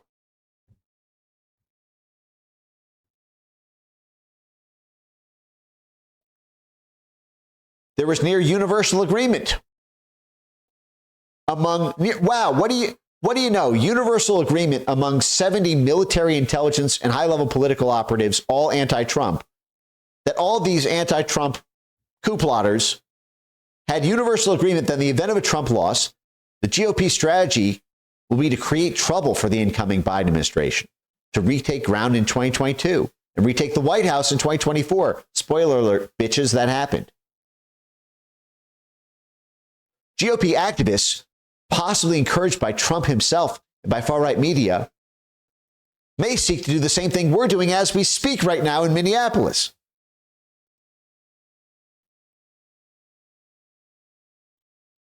If the GOP holds the Senate, even more dramatic blocking actions.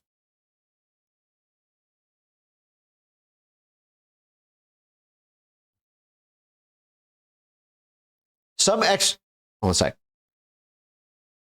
Now here's the money shot. Let me get this all zoomed.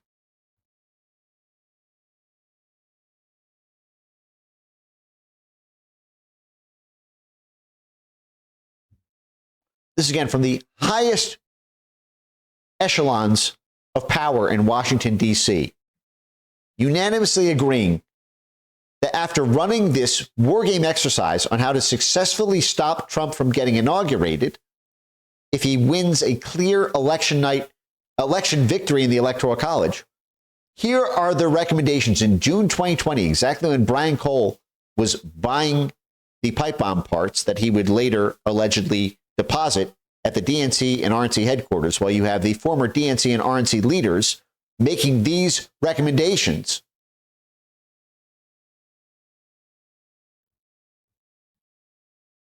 One question is whether to continue the tradition of offering legal immunity to Trump and his family.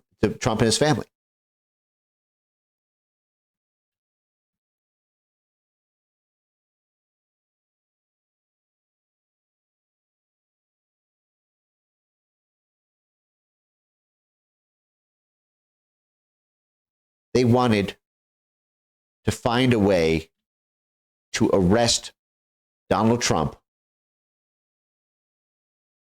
to take out Trumpism after Trump, to go after Trump and his family, knowingly, consciously.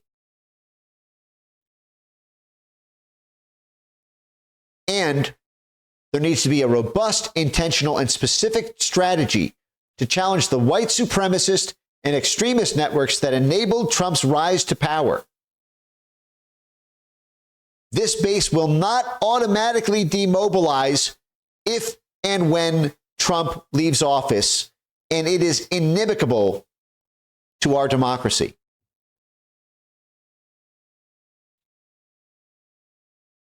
So 5 months before the election, the highest levels of military, intelligence, and political power in the United States of America all got together, did a secret war game to find a way to use riots, nationwide riots, and do favors to the Black Lives Matter movement so that they would owe them favors back to take to the streets against Trump if Trump won the election fair and square, but that they also needed a reason to throw Trump and his family in jail, and they needed a robust, intentional, and specific strategy to go after the networks that enabled Trump's rise to power, because they will not automatically demobilize when Trump leaves office.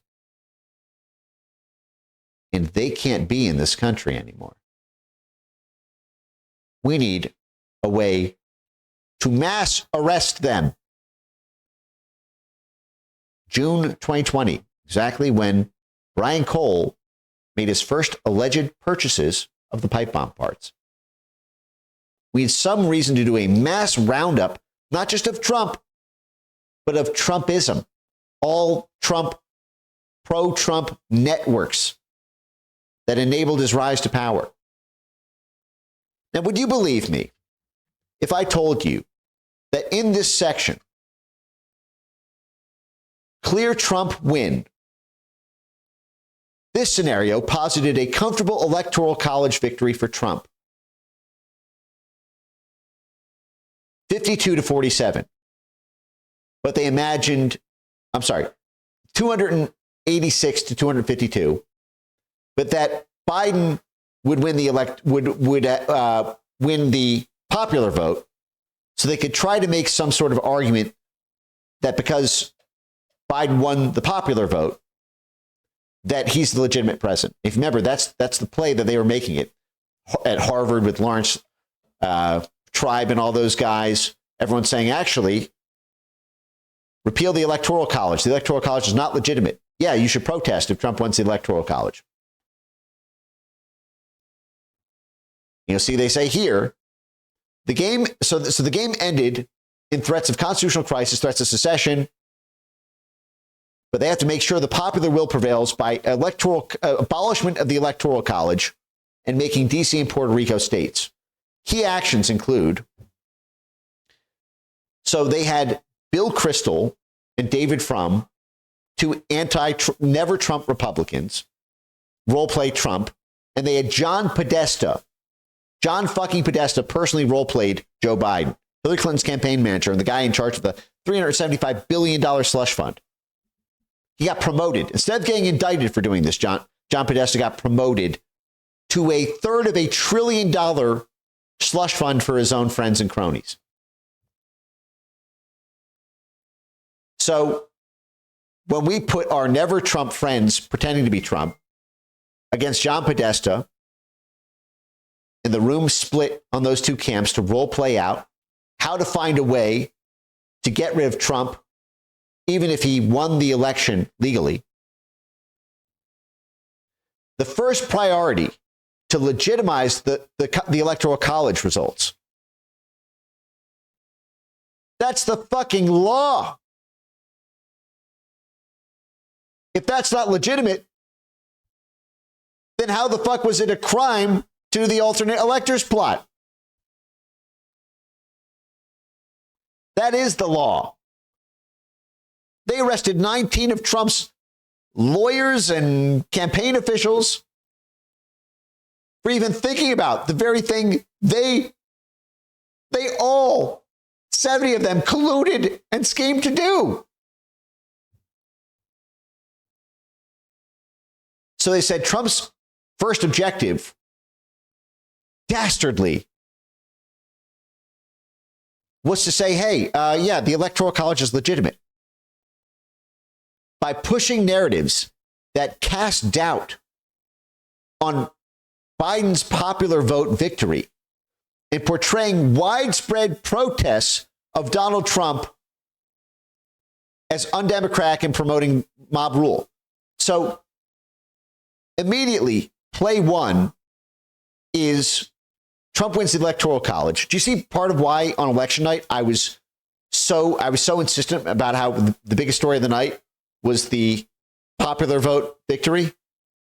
Because it robs them of this very thing they plotted in 2020. So move one, John Podesta, Jennifer Granholm, Donna Brazile, Rosa Brooks play, hey, remember those Black Lives Matter street protests that we just agreed we were all going to bribe and fund and do favors for so that they would do protests of Trump? Well, we're rolling them out now, and Trump is saying, hey, that's mob rule. I won the election. And they're portraying that as him delegitimizing an illegal thing. He would have won the election. The Trump campaign, they say, planted agent provocateurs into the protests to ensure they turned violent. So this group of high-level military intelligence and political operatives were already thinking in June 2020, as Brian Cole was purchasing his first pipe bomb parts, about planting agent provocateurs into protests to ensure they turned violent, and further a narrative of a violent insurrection against a lawfully elected president. They were already thinking about that. Right when Brian Cole was buying the pipe bomb parts that targeted the buildings run by two of the participants in this exercise. Okay.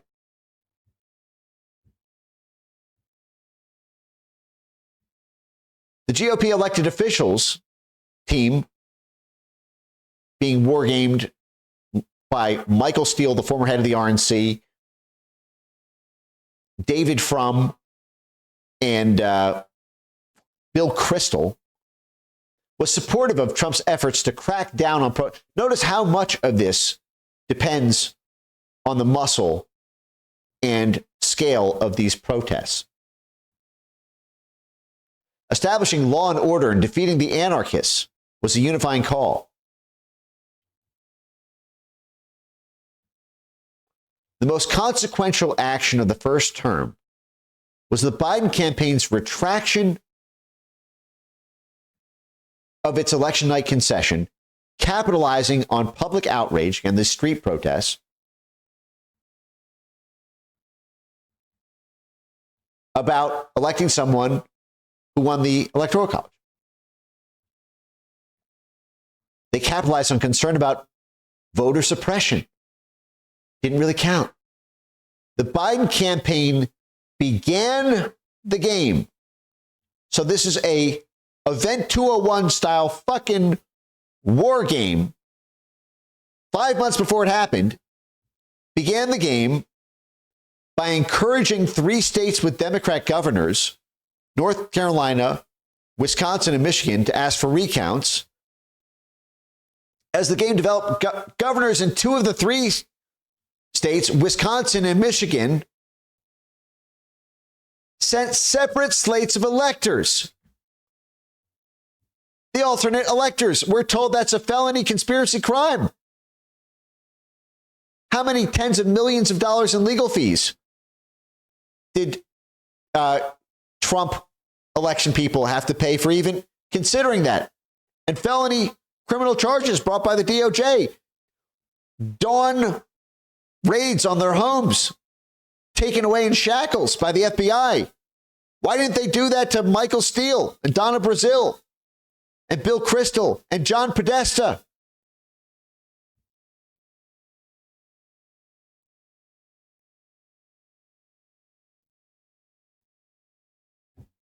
The GOP failed to convince moderate Democrats in the House to break ranks with the Democratic resistance, much to the GOP's surprise. Part of the strategy here by Team Biden, Team Blob, by these high-level military intelligence and political operatives, was to attack the Electoral College and to claim that the certified popular votes were questionable because of voter suppression. Turns 2 and 3. The Biden campaign actively encouraged Western states, California, Oregon, and Washington. California, Gavin Newsom. Oregon, Portland, Oregon, where the riots, ground zero of the riots. And Washington, Seattle, ground 0.1 of the riots, to break away and secede from the United States, to secede from the Union, unless congressional Republicans agreed to give the victory to Biden by giving statehood to Washington, D.C. and Puerto Rico, getting rid of the Electoral College. Secede from the Union unless Joe Biden was made the president. This is John Podesta, Michael Steele, Donna Brazil, Rosa Brooks, 70 of them.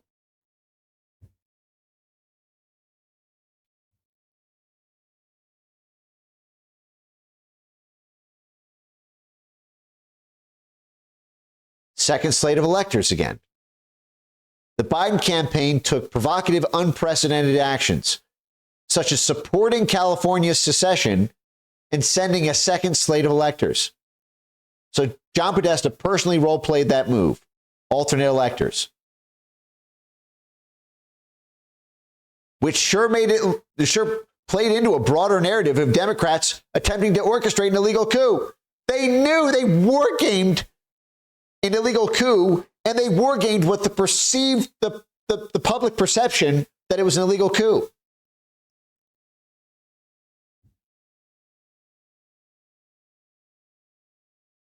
But what was one of the most consequential moves in the whole game? Was that Team Biden on January 6th. I want you to look at this very closely.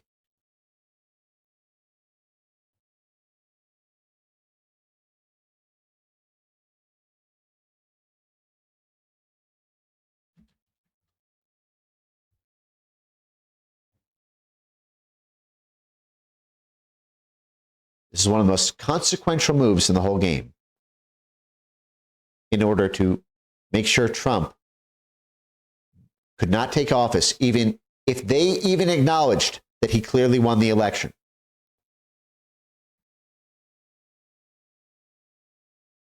One of the most consequential moves was that Team Biden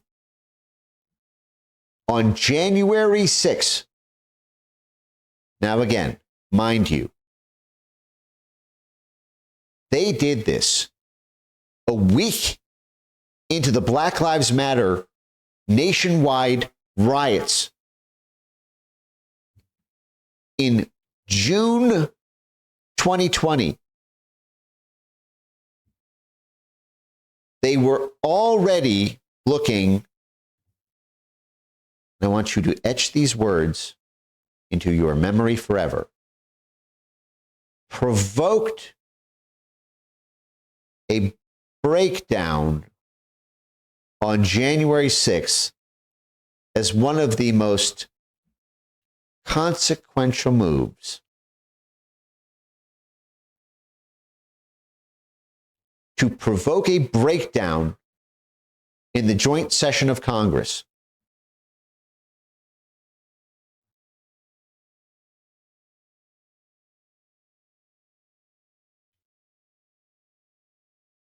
Team Biden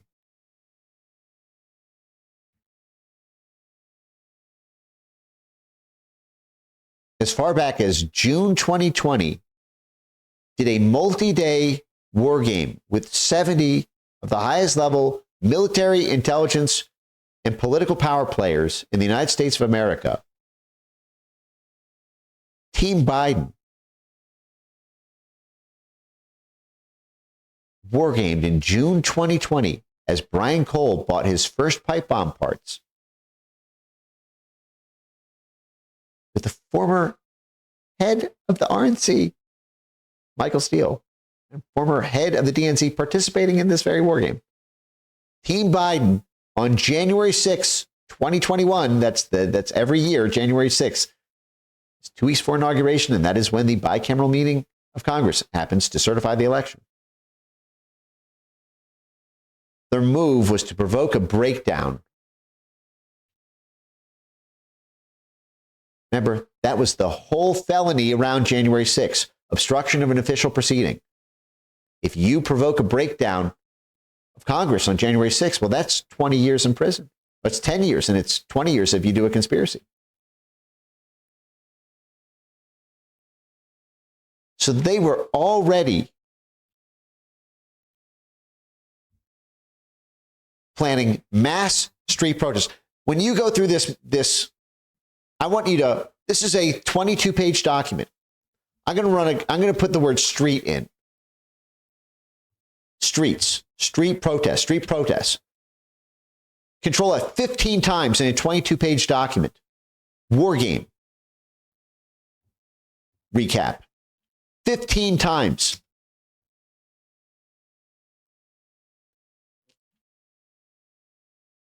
It's likely to be a political calculus not based on legal rules alone. This is a dynamic that is likely to not only be fought in courts or by counting ballots, but actually on the streets. Street protests. And you'll see what happens before election day will to a large extent determine the margin of contestation. That's why in June 2020, CISA started its election censorship operation to get all the social media companies to ban anything that might delegitimize a Biden win in a red Mirage Blue Shift event.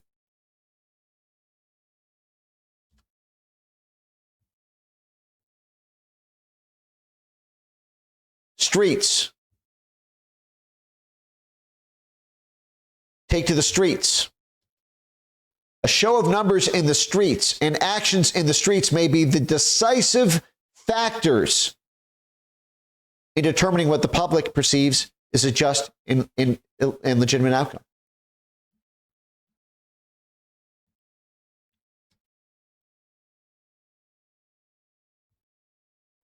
This may well be a street fight, not a legal battle. planners. Again, these are all never Trump high-level officials and operatives saying this maybe will be a street fight, not a legal battle.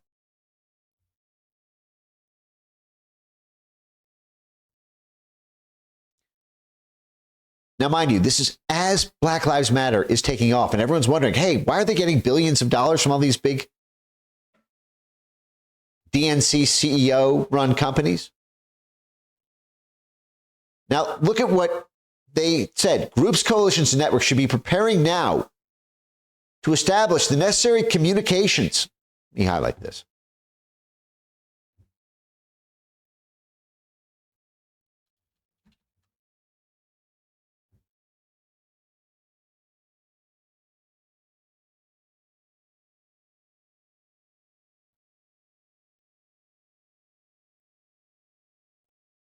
Groups, coalitions, and networks should be preparing now to establish the necessary communication and organizing infrastructure to support mass mobilization to take to the streets.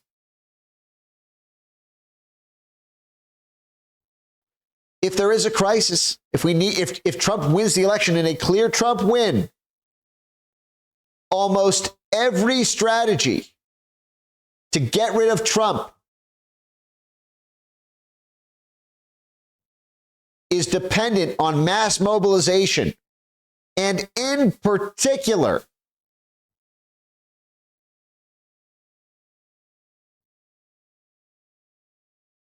on large numbers of people taking to the streets, potentially for an extended period.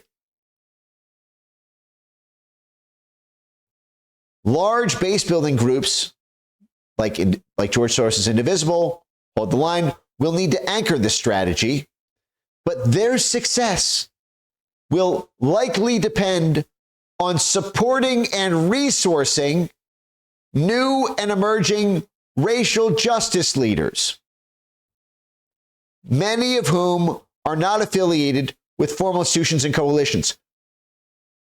So this open coup plot, specifically done to try to overturn a free and fair election in case Trump wins, and to find a way to get rid of Trumpism permanently if Trump loses,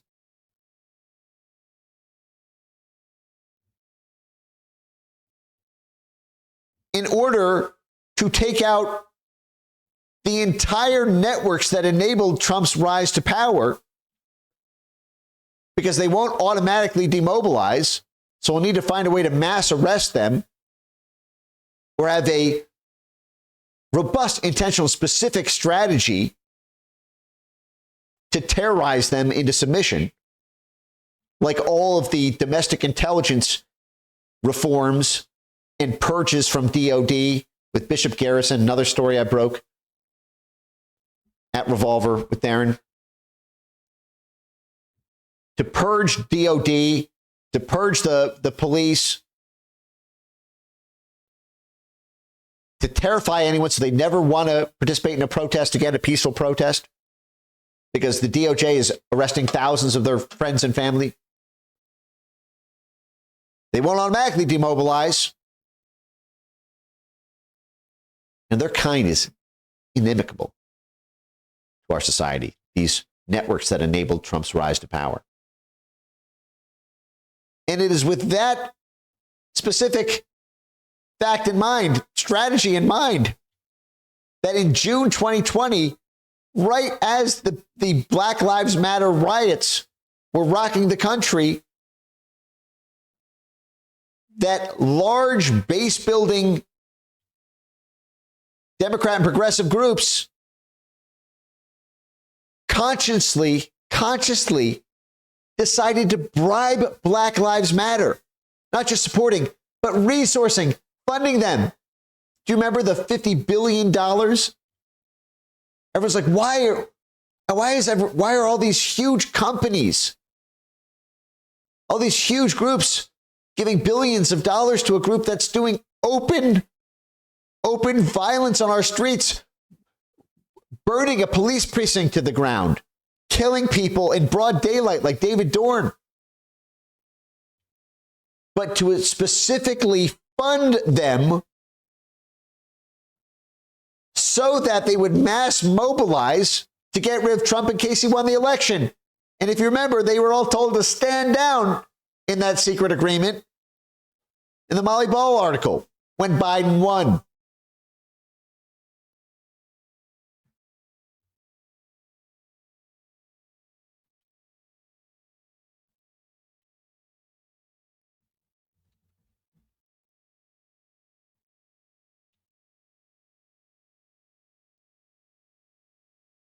The way they teed it up is they said, listen, we assumed that they would take this, that BLM people would take to the streets when Biden told them to because they hate Trump.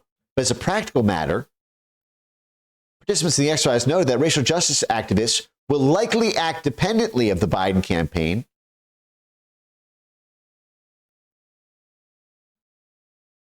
They're independent.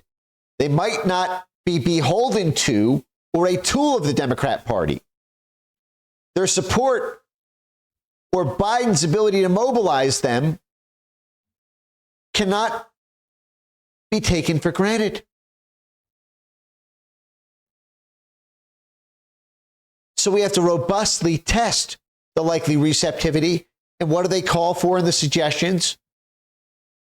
How do you make sure they don't act independently? Our next recommendation is to now in June 2020 have our huge foundation money and Soros grants and all this and our Chamber of Commerce, big multinational companies, fund them. Fund them. They're not formally associated with us currently. Bring them in by resourcing them.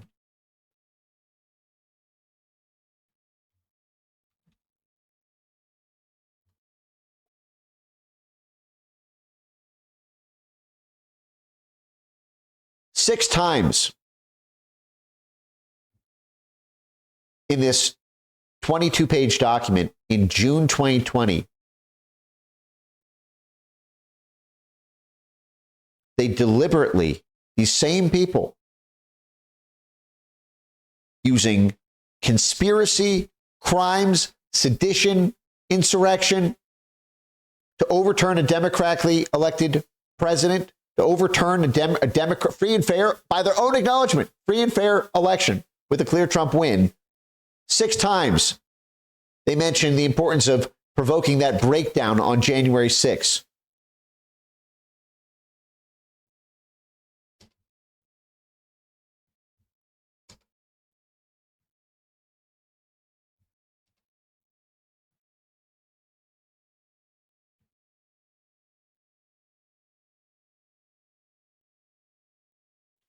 So when Brian Cole purchased the first pipe bomb parts in June 2020,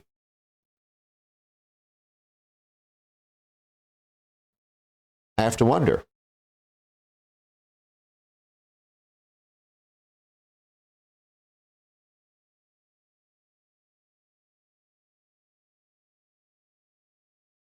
I mean, do I need to say it any more explicitly than I've already laid it out?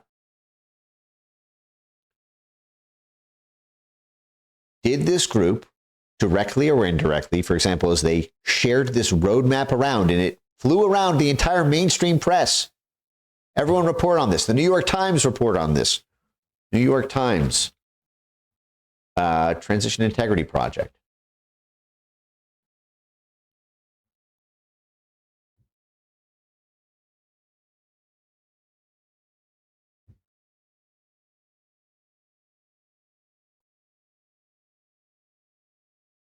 In this article right here. What was the date of this?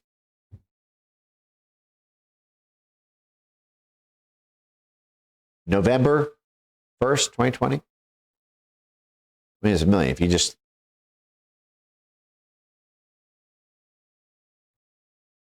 a bipartisan group. Here's in the Boston Globe. A bipartisan group. Yeah, Democrats and never Trump Republicans. That's what they call bipartisan.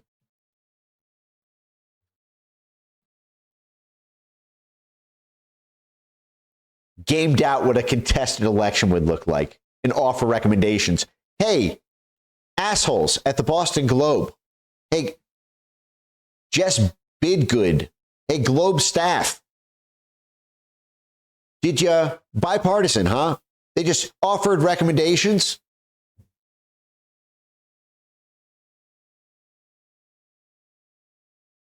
Hey, asshole.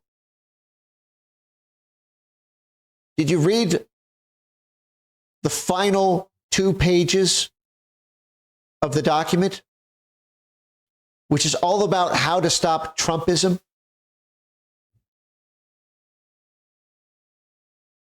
To ensure that the networks that enabled Trump's rise to power are permanently demobilized because they're inimical to our society, and that there needs to be a robust, intentional, and specific strategy to eradicate them. Hey, this bipartisan group of participants around a contested election offer recommendations.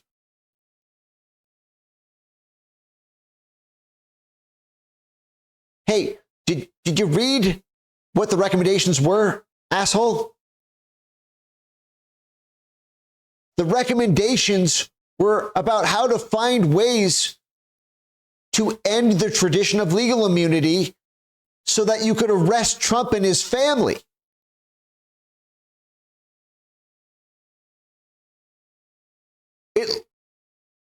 They literally specifically targeted Trump and only Trump for how to find a way to throw him in jail.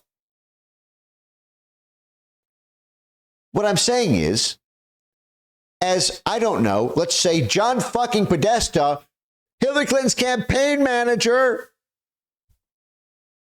and the guy who would get promoted for his good work in this coup plotting with a $375 billion personal slush fund. Do you think maybe as they were plotting this, they were, what was their phrase?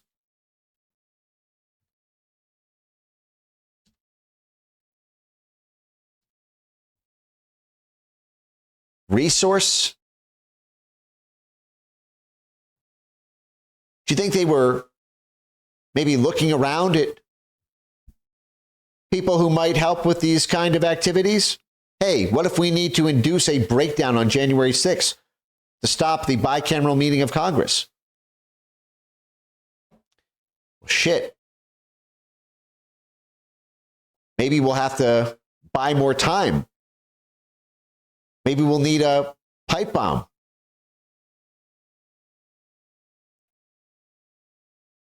If there's a pipe bomb on January 6th, they'll probably delay the vote by weeks because it'll be a national security concern. It'll buy us more time. And then they already had the capacity in place.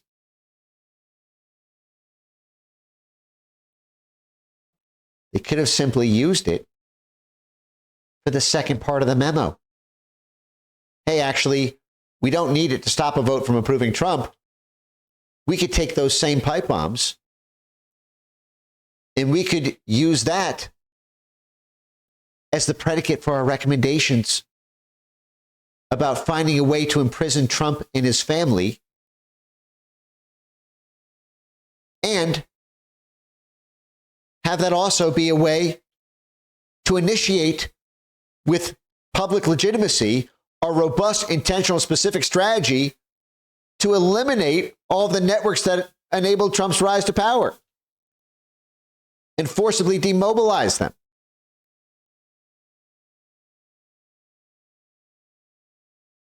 Is that why Brian Cole bought the first pipe bomb parts in June 2020? As this exact war game was happening?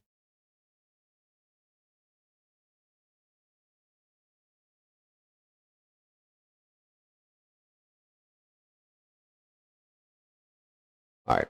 I see I've blocked the chat for a while. Hold on a sec. All right. I want to make some tea real quick. Then we're going to get into the next segment of this for another hour. We got a lot more to go over, but I feel like that was, we didn't get to the end of the indictment, did we? Let me finish up the indictment, then we'll do a quick music break. Actually, let's do the music break now, because I'll have more energy then. One sec. It's like past 3 a.m. here, but I feel like this is important. All right, let's go to...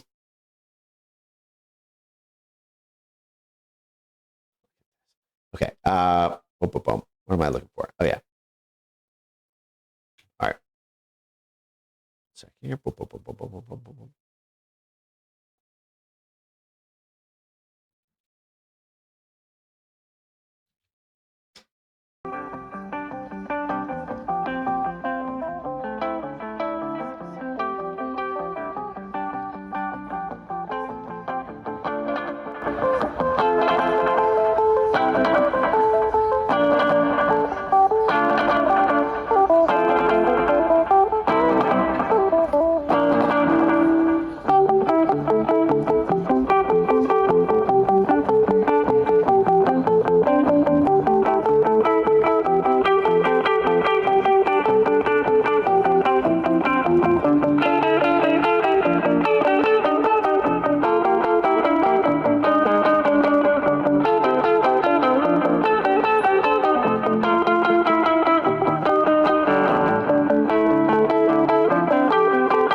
Sending out an SOS.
Now, let me say something, which is that I don't know the answer to that question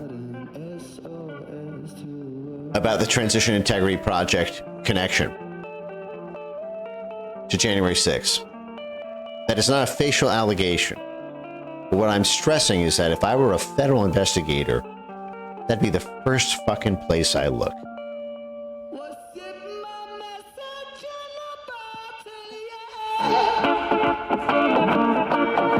Let me show you something else on that.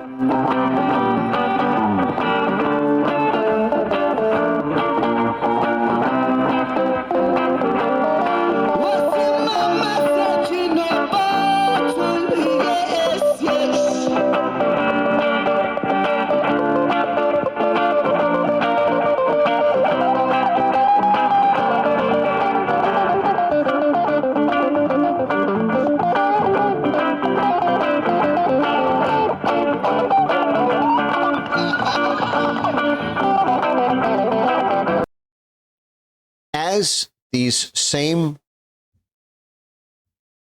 high-level military, intelligence, diplomatic, statecraft, Washington, D.C. folks were plotting this. Mass street protests using Black Lives Matter and Antifa folks to shut down and stop the election winner from taking office. They were simultaneously obsessed 8 times in a 22-page document. They stressed the importance of not letting Trump use the National Guard to disperse the protests.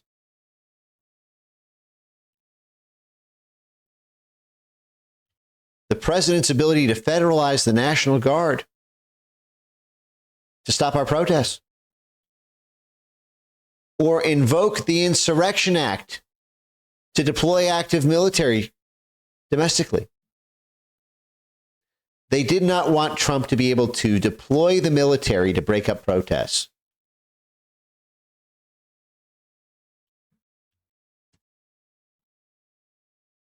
National Guard. Again, this is in a show of numbers in the streets and action in the streets may be the decisive factors. The streets will be the decisive factors. The problem is that Trump may be able to rely on law enforcement actors, including National Guard, to counter mass left-wing BLM-style protests against Trump winning the election fair and square. The National Guard, the National Guard, the National Guard, the National Guard. They specifically wargamed it. The Trump campaign asked the DOJ to prepare the National Guard for deployment to maintain order against potential protests.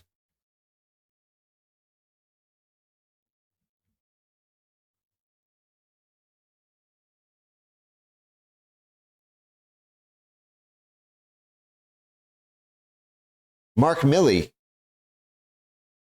sabotaged the deployment of the National Guard on January 6th.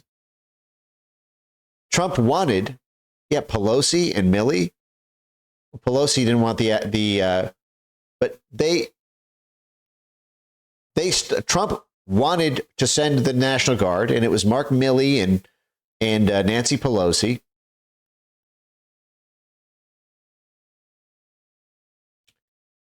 I wonder,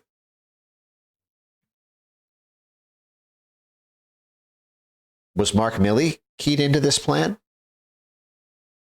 The Transition Integrity Project? As a never Trumper, very close to this whole network.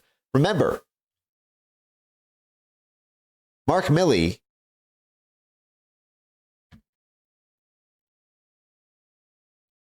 just like Chris Wray, he got pardoned, blanket pardon.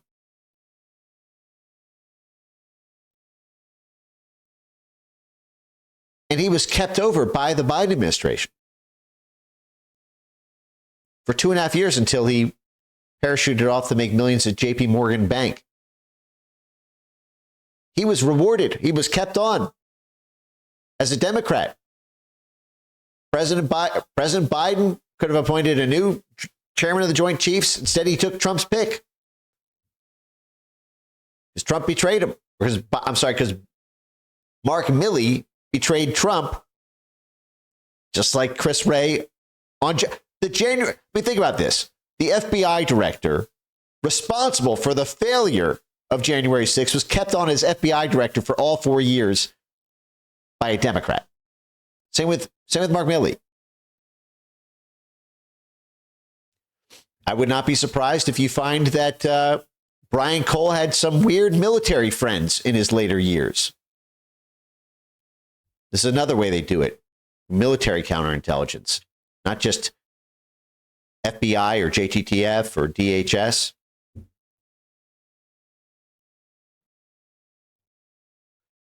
And again,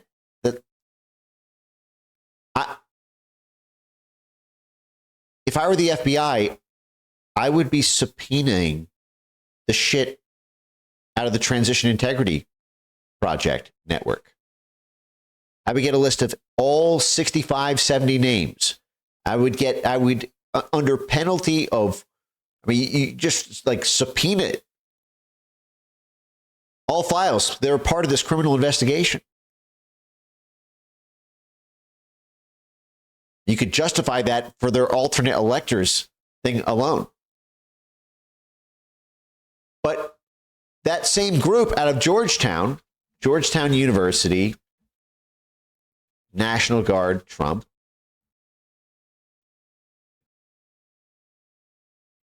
Rosa Brooks's colleagues over there. If you remember, I did this video. I think it's got like 5 million views or something. Hold on a second. National Guard.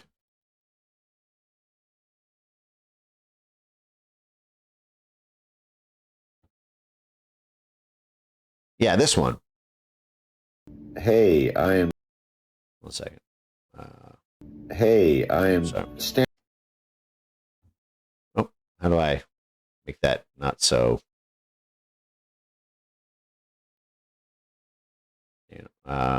Sec. Open link in new tab. Like this. There you go. They're planning mass destabilizing riots, such scale the only National Guard can contain, and pre-planning a way to block Trump from activating the National Guard. It's in January 2024. NBC reports a network of public interest groups and lawmakers nervous about Trump's potential return to power is quietly devising plans to foil any effort. Read what they actually say. This is about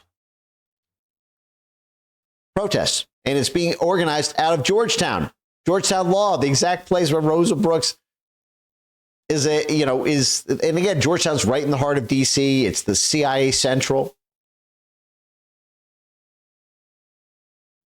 To stop the military from squashing the protests that they themselves are deliberately designed to create an insurrection to overthrow the government in their own planning documents. I.e., as we covered right here.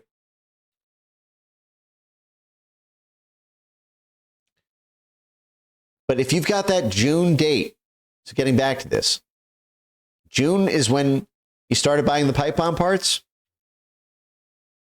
That's not a random detail. And I hope the FBI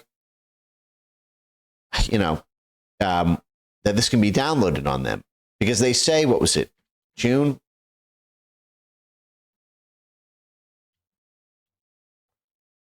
Purchased them June 1, June 8. And then, so he could have started to get some of the parts around that time. And then a week after the election, gets the remaining parts that are needed. Could have been reapproached at that time. Hey, kid. Also on June 20th, bought more parts.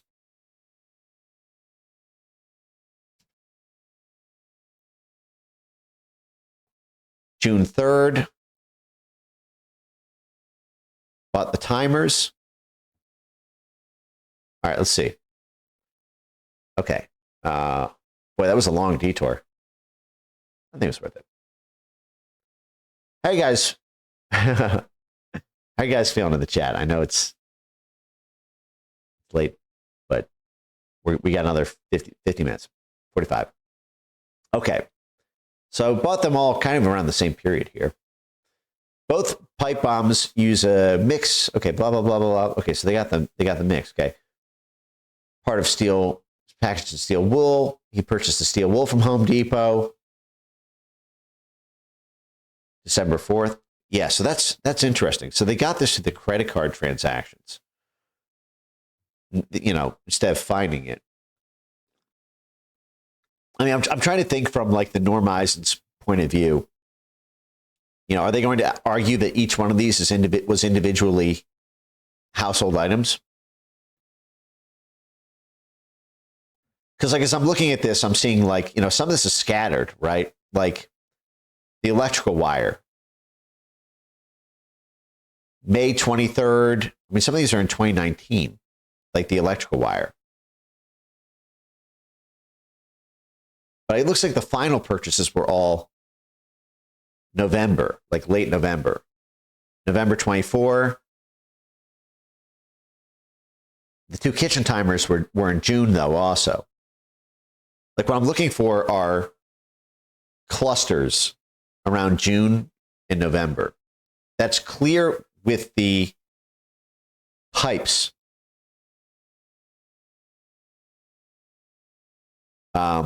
The end caps, it's definitely not clear.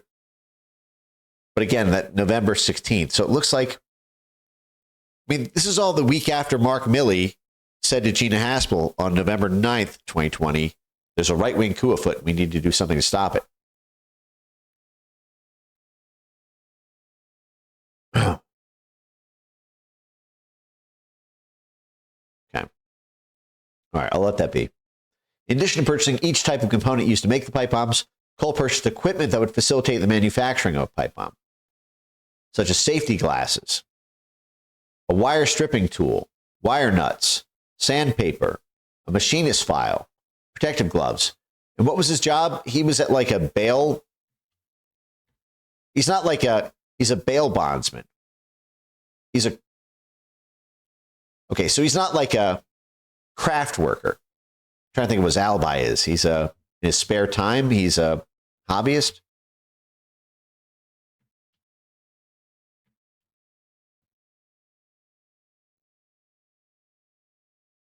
Oh, this is an interesting data point.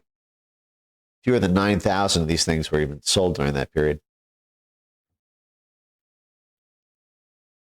Okay. Following the placement of the pipe bombs on January 5th, Cole continued to make purchases of components used in bomb making. For example, he bought one white kitchen timer and two 9-volt batteries from Walmart.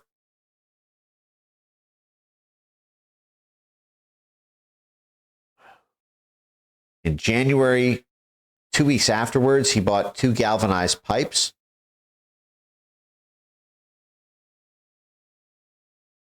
Wow.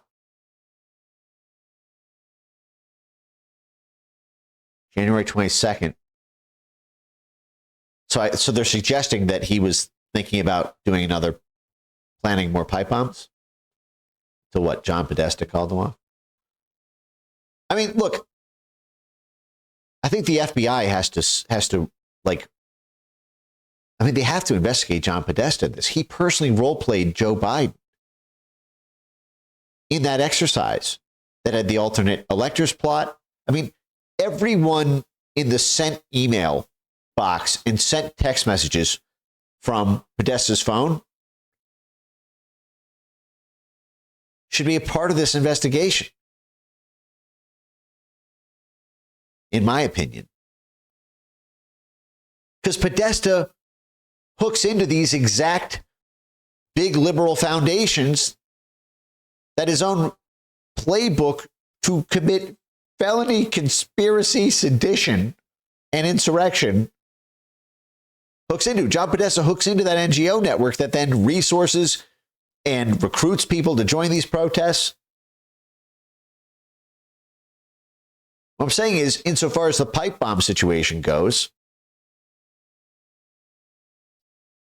didn't necessarily have to have been that he was recruited by a Fed. It could have been that it was recruited by an NGO associated with John Podesta. And John Podesta had this whole working group around invoking a breakdown on January 6th. And that's another reason the FBI might not have, might have buried this case and obstructed justice to not turn up the, Podesta NGO plex, as going on. All right. Cole's location on January 5th. Since at least as early as January 5th, 2021, Cole has been the user of a specific cell phone associated with a cell number. Cole's cell phone. Sorry for that. FBI obtained historical cell site records associated with towers.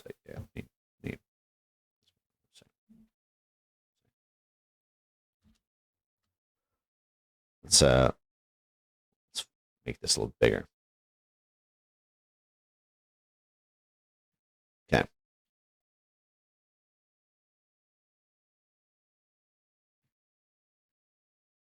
Okay. Specific points in time. Blah, blah, blah, blah, blah. Okay. All right. Records provide service to the Cole include historical. Okay. Blah, blah, blah, blah. Right. Including location data for devices on its network that engage in transactions, including voice calls, text messages, and other data. Each sector of a cell phone tower. Okay, blah, blah, okay, all right. Okay, all right. They analyzed it and... Oh, was he walking the exact path at the exact time? I mean, if he was, then that's... Because there was like nobody on the streets then. Because everyone... I remember that whole weekend. I remember starting like January 4th. I was living in D.C. Everyone knew this shit was coming.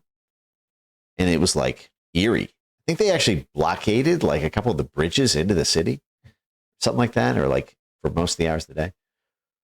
Cole's cell phone connected with provider cell phone being in the area of the RNC and DNC. Engaged in approximately 7 data session transactions.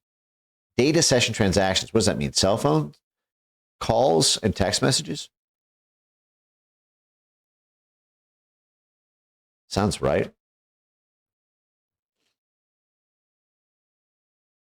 They occurred at 7:39, 7:44, 7:52, 8:14. 2 transactions took place at 7:39. During this period, his cell phone had transactions with 5 different sectors on the... Okay. 7:39. Well, because what I'm looking at is like...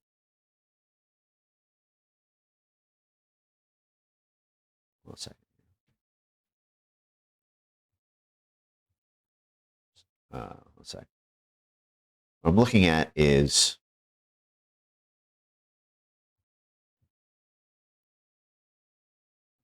we have the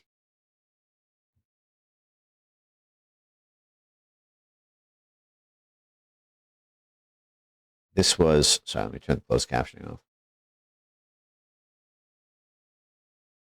When was this?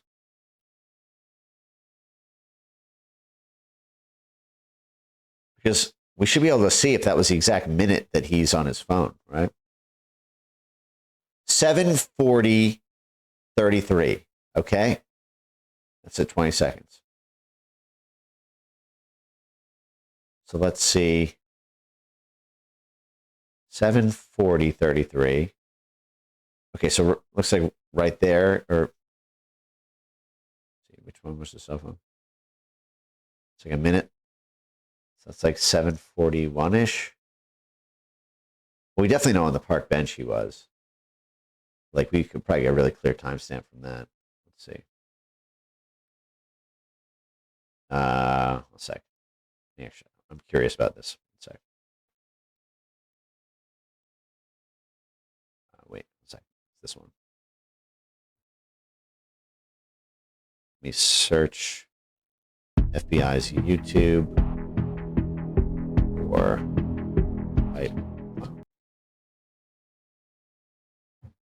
I think it's this one.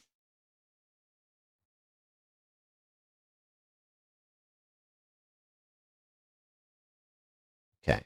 What do they say the timestamp on this is?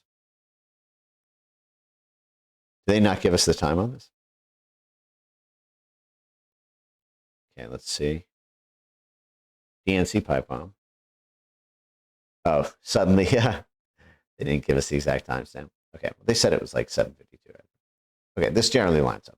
I'm content with this. I'd like a little bit more specifics, but to match up with the video, but we don't have time to corroborate that tonight. Okay, that looks good. It's consistent. Yeah.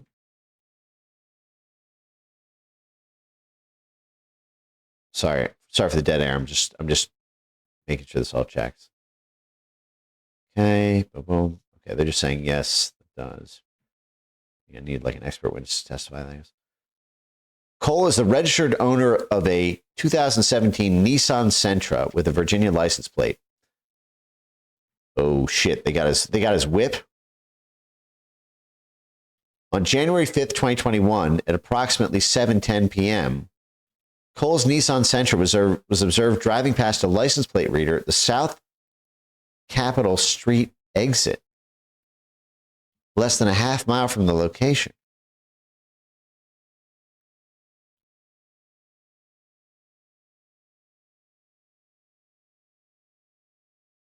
Huh.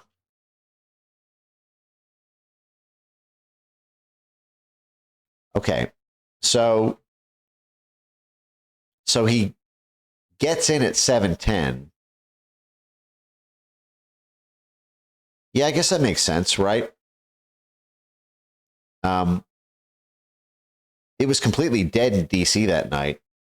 I'm just trying to think, like, could they argue it took him more than 25 minutes to find parking in Washington, D.C., so therefore it couldn't be him? You know what I mean? Because if he was, I don't know, I guess, yeah. So if he was observed on, if the suspect was observed on camera at 7:39,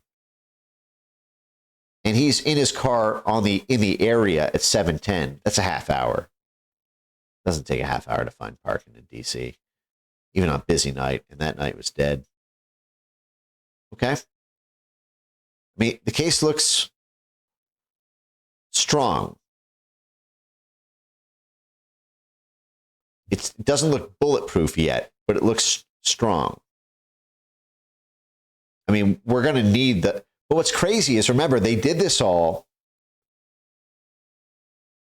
I mean, they just raided his home for his electronics now, right? Like, how much of they couldn't have anything on his home computer hard drives until today. We're going to get all that. Holy shit.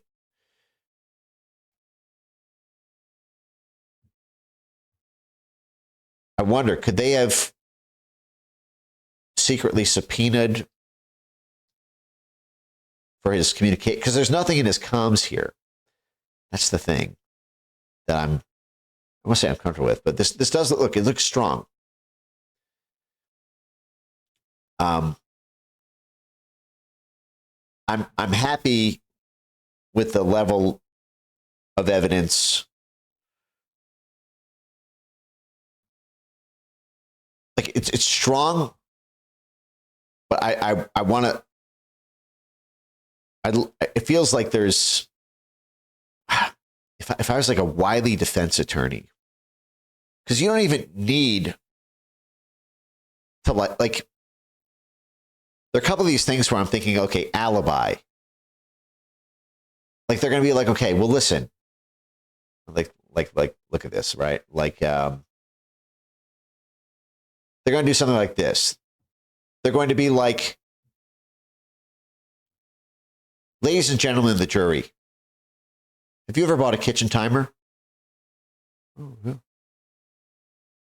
What if I told you that the precedent you are establishing in convicting an innocent man, Brian J. Cole,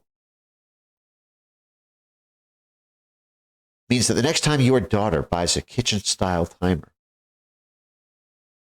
that will be entered into an FBI affidavit accusing your daughter of being the January 6th pipe bomber, right? Like, I can see some like dramatic high court moment where like old ladies on the jury are like, oh, you're right. That's horrible. And then I could see like the DOJ prosecutor being like, well, okay, well, what about the gunpowder? Did your daughter also buy gunpowder? We were only itemizing the kitchen style timer because to show that they did every single one of the components. And then I could see them trying to be like, well, gunpowder, let's see. Well, what kind of things?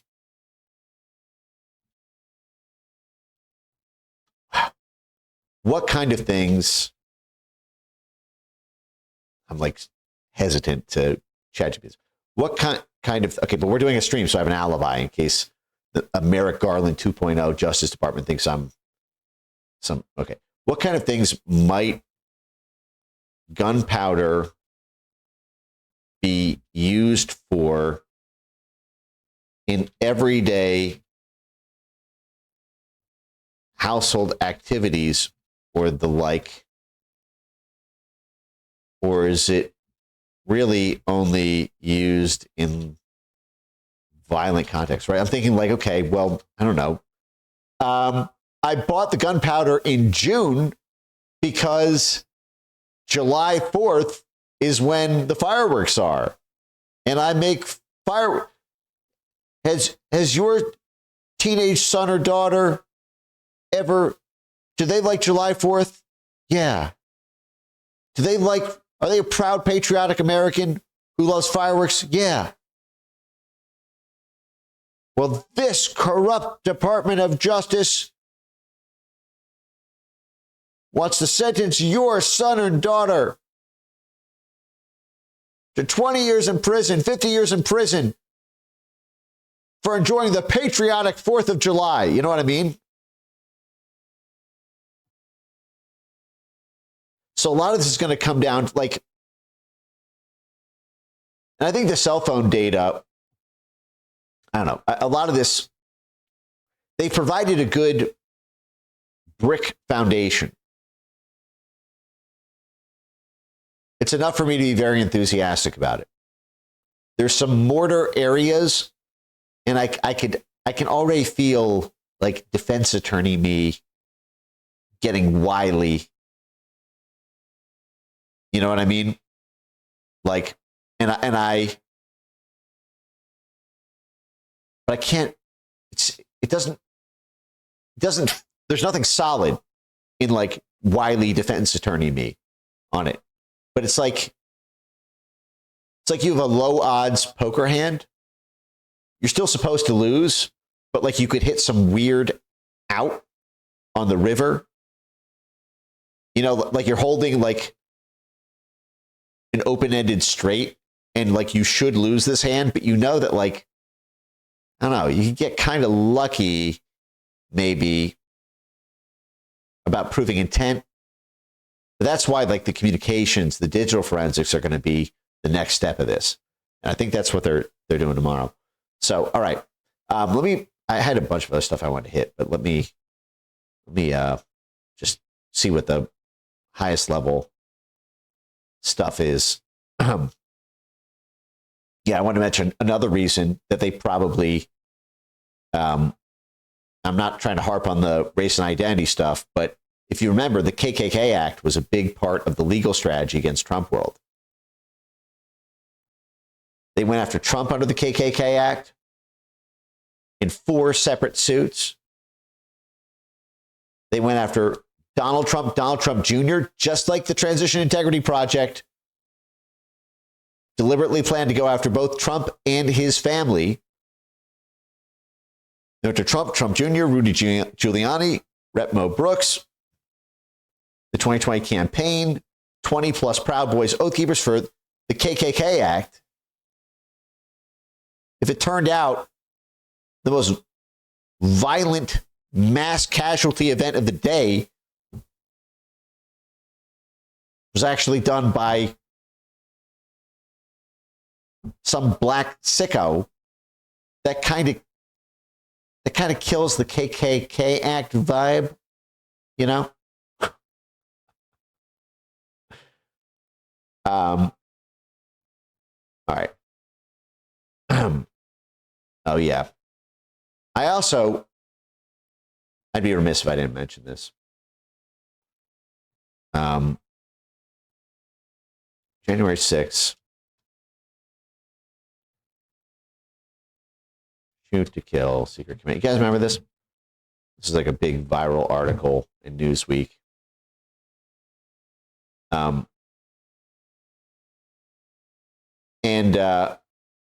Everyone talked about this in the context of feds. I can tell you, as the person who broke all the initial stories around the Fed role, that's not actually my takeaway from this. 50 from Aaron 701. Appreciate you, Mike. Enjoy watching your brain work. Thank you, Aaron. Yeah. Sorry, not totally at full capacity tonight because it's almost 4 a.m. here and I'm going on 2 hours of sleep, but I just wanted to do an immediate response. What I thought was most interesting about this was not about undercover feds, because I don't think any of these people would have been agent provocateurs or, Antifa people or military people working with Mark Milley in a kind of special forces style rent-a-riot, Pentagon riots. What I thought was most interesting about this was the fact that the Justice Department and the FBI and Quantico and the military seem to have advanced awareness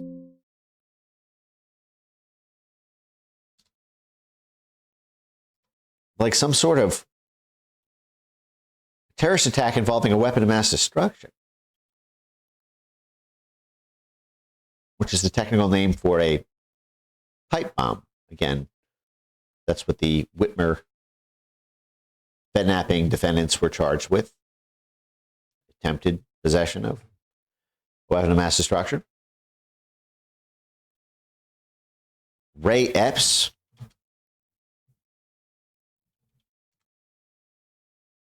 seemed to have this. By the way, Ray Epps lost his defamation lawsuit to Fox News. Your probation. Let's see. Where the heck?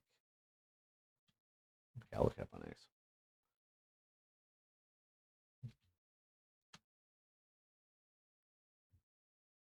Ray Epps stated that he expected there to be a bomb on a side street near the Capitol.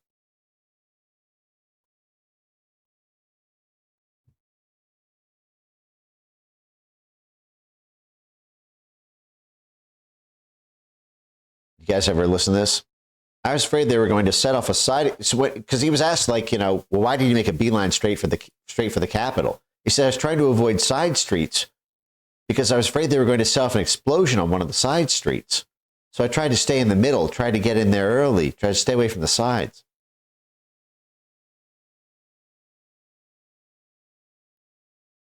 What was the guy's name? Fusion Center. Donnell Harvin, was it? Harvin, January 6th. Mass casualty event. I think it was the Washington Post. Mass casualty event. Hospitals stock up extra blood.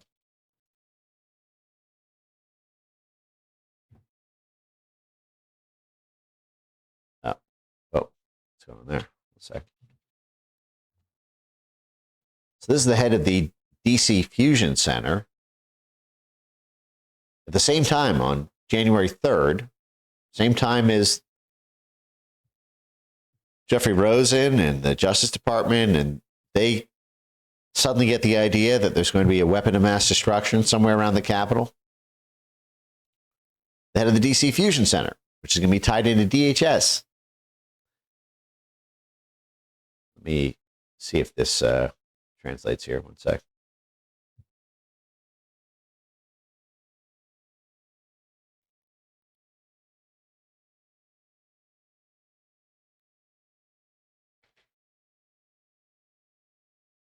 See, yeah, like the point that you mentioned there, my husband said they used black powder was it gunpowder though? Is it to remove stumps when he was a kid? But like they included purchases from like 2019 and 2017 or something.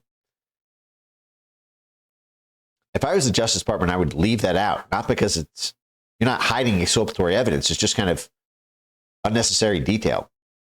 You don't need to itemize every time somebody in their entire life bought it. I mean, how ridiculous would it look, for example, if you said they bought a kitchen timer in 2013 when they were 18 years old, and they bought a white kitchen timer, 2 weeks before, right? 2 weeks before January 6th. What I'm saying is when you itemize every time they ever bought one, kind of makes each time look like if you had a clear theory about when exactly he set about this plan to do this. Was it November? Was it June?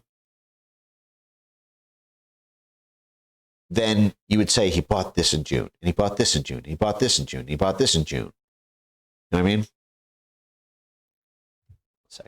It's taking a little bit, but I think it'll get there. In the meantime. But I thought the dud aspect of it was very similar to what was done because did we get to the end of this, by the way? One sec. I don't know that we got to the end. Yeah. We got to the end of the filing, right? Did we? Yeah. Yeah, we got to it. It was very similar to what was done with this guy Varnell. Because aren't there reports that he's like mentally unwell? What's his name? Brian Cole. Mentally. Let's put mentally. Brian Coles Jr. says he's on the autism spectrum. These photos show Brian with his brother Brandon, who had a prior criminal record, and their father.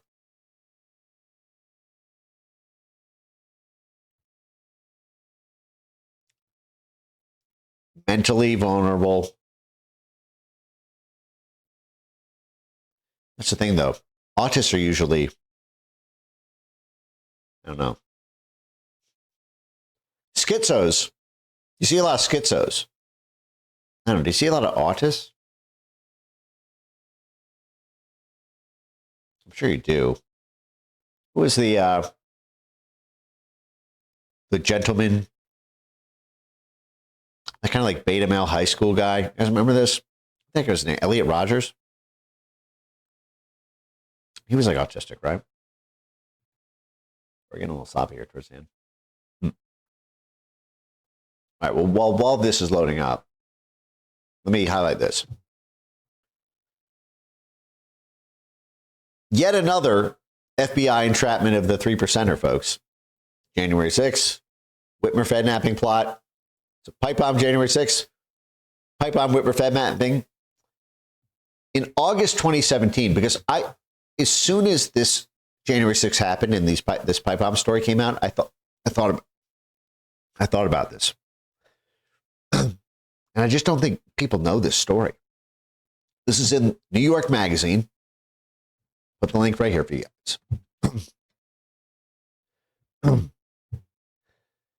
Man accused of right-wing bomb plot is mentally ill, was entrapped, family says. This is in August 2017. It's like right around Charlottesville or something, right? In Trump 1 term. They're really going after all these right-wing people. The 23-year-old man who was taken into FBI custody on Saturday, and I think this guy got like 25 years in prison for this. Just keep that in mind as you listen to this. The 23-year-old man who was taken into FBI custody on Saturday after trying to detonate a fake bomb in Oklahoma City is mentally ill and was aided and abetted by the FBI, his family said in a statement to the Huffington Post. So you might characterize, because there was no way to detonate. This is why Stephen Sund, the Capitol Police Chief, said he believed it was a distraction, not a detonation. Like it was intended to distract, not to detonate, because there was no way to actually, there's no remote detonation capability to actually make the bomb do anything. So you can call it live gunpowder all you want. The device is a dead device. Well, so a 23-year-old man was arrested Saturday for trying to blow up a downtown Oklahoma City bank with a 1,000-pound bomb. That's how the FBI reported this. He tried to blow up a downtown bank with a 1,000-pound bomb. Oh my God, thank you, FBI, for stopping this guy. He had a 1,000-pound bomb? Oh, let's see. Maybe not. Jerry Drake Varnell was taken into custody after driving a van loaded with fake explosives. Oh, so trying to blow up a downtown bank with a 1,000-pound bomb. Oh, but wait a second. It was a van loaded with fake explosives? Okay, so there was no 1,000-pound bomb. Varnell, who helped undercover agents load the van,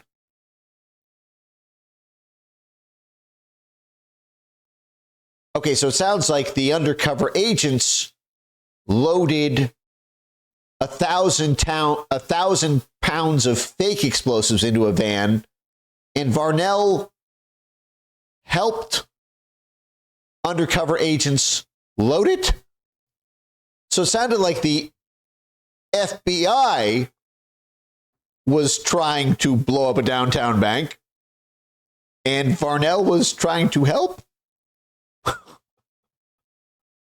Okay, so that's how it got reported. But look at the actual facts.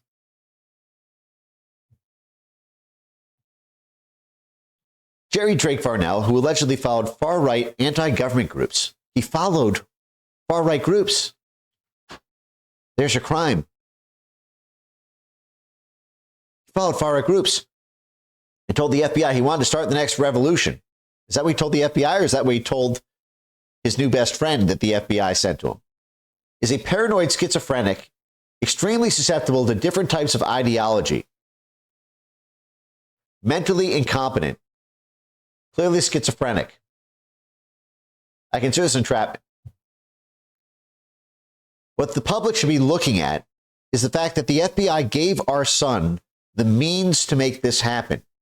He has no job, no money, no vehicle, and no driver's license. So he was driving around 1,000 pounds of fake explosives with no vehicle and no driver's license. Oh, because it was the FBI's van.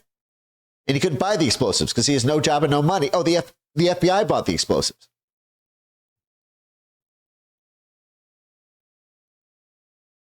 His medication is allowed to be somewhat functional, but he'll never be completely functional in life.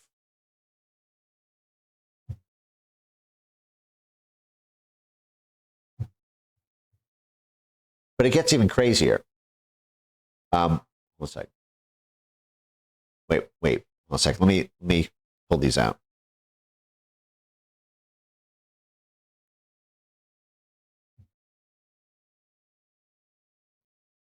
An FBI informant who's paid $23,000 pressured Varnell to build a bomb. And the FBI informant is the one who helped him to assemble it. Does this autistic, semi-functional guy, Brian Cole, how did he learn to do it? What were his Google searches? Did someone teach him? Did someone come over? Did he go there? 1 second.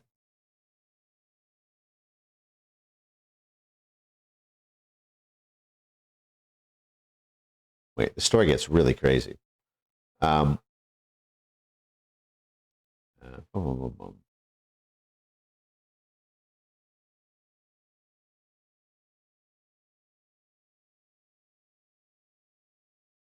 Varnell's part of was a 3%er in the first big militia case of the Trump era.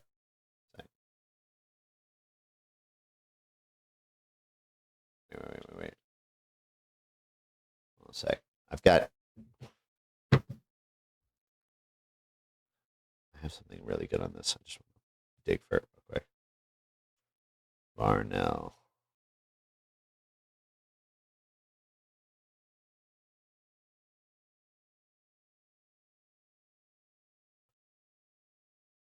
There was something where it was like his friend, right? They threatened his friend. 1 sec. Varnell. 1 sec. Oh, I remember what I wanted to hit. Oh yeah, right-wing plot case. Yeah.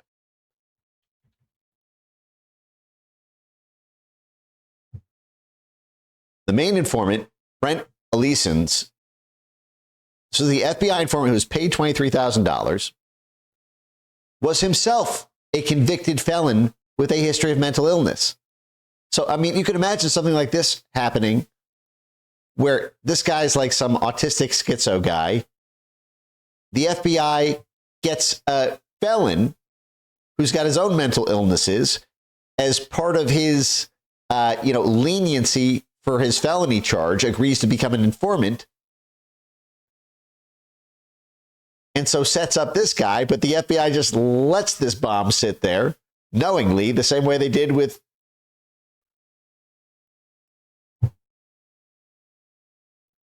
World Trade Center in 1993, when the FBI informants planted the bomb.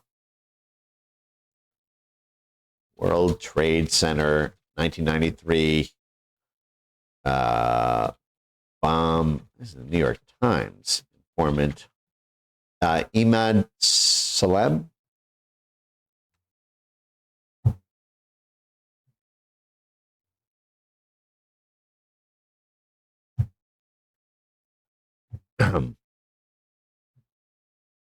This is such a crazy story, but it's real. In the New York Times,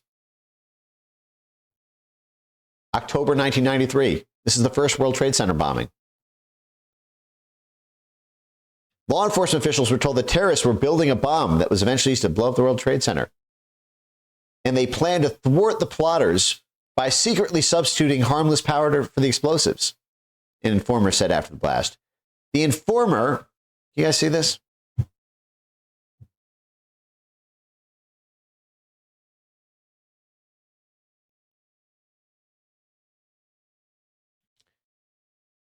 So the FBI knew that there was going to be a bomb to blow up the World Trade Center, which it partially did in 1993. And their limited hangout was they planned to thwart the plotters by secretly substituting harmless powder for the explosives, said an FBI informant. The informant was to have helped the plotters build the bomb and supply the fake powder, but the plan was called off by an FBI supervisor.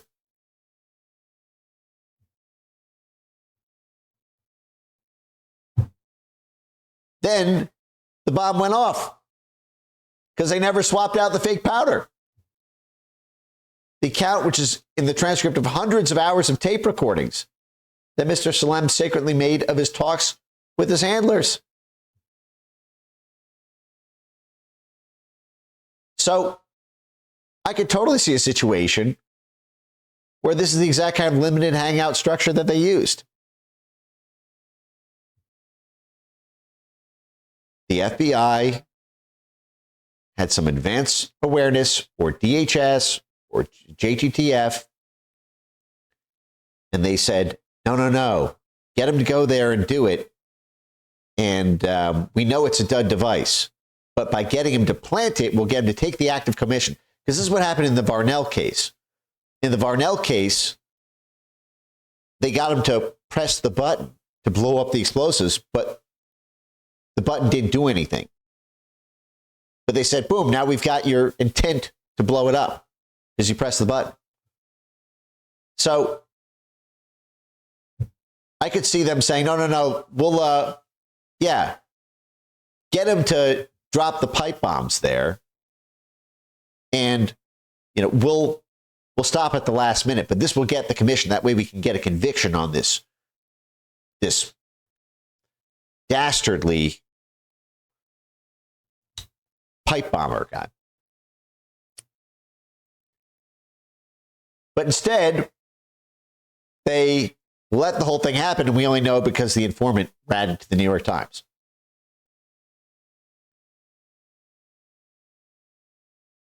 And so the bomb ended up being a live device because the plan to substitute the harmless powder at the last minute was called off by an FBI supervisor. Did something like that happen here? No. Get him to go there to drop the pipe bombs at the DNC and RNC.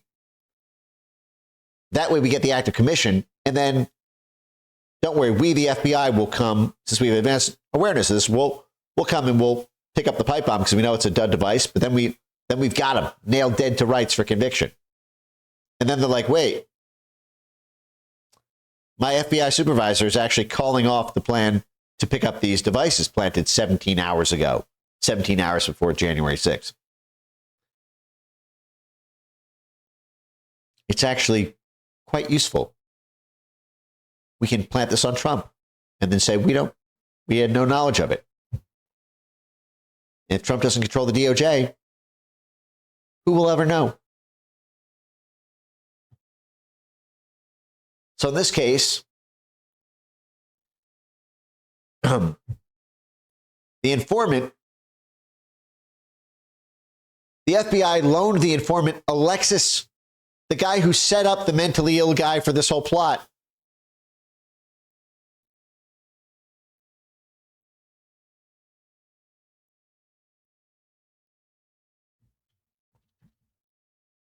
A paid informant with his own mental health and criminal issues was sent in with an FBI-loaned Lexus and paid $15 to $16K to gather evidence and encourage talk about the bombing. The FBI chose the target, the bank. The FBI provided the van. I could see the same thing here. The FBI or DHS or DOD or the Podesta network chose the target, the RNC and the DNC. And again, the fact that Transition Integrity Project singled out the need to induce a breakdown on January 6th and to find a way to arrest thousands of Trump supporters. And that kind of explains why both the RNC and DNC were targeted. But the FBI, in that case, setting up the 3%er 2017, they chose the bank as the place to bomb. They provided the van.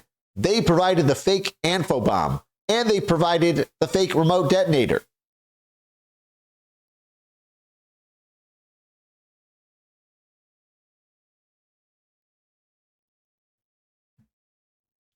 But there was also this weird thing with a friend, right?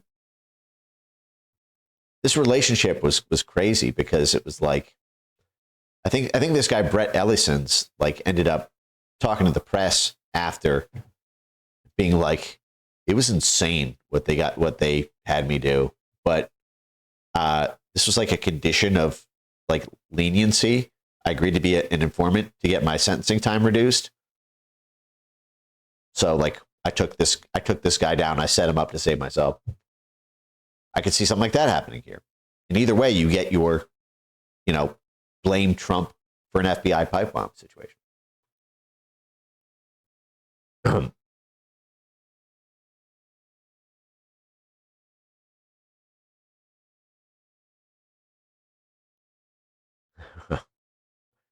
Bomb was built by FBI experts. This is one of these things where it's like, we got to see how this guy actually went about actually constructing this thing.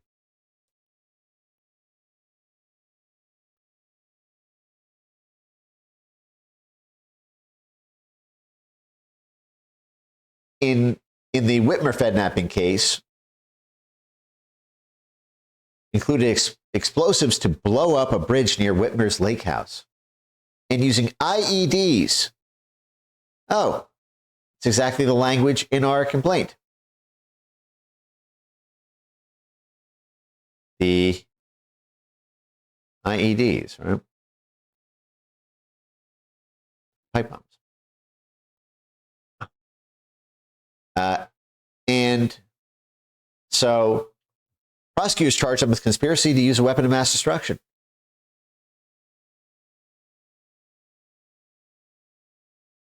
They practiced trying to make it in July 2020.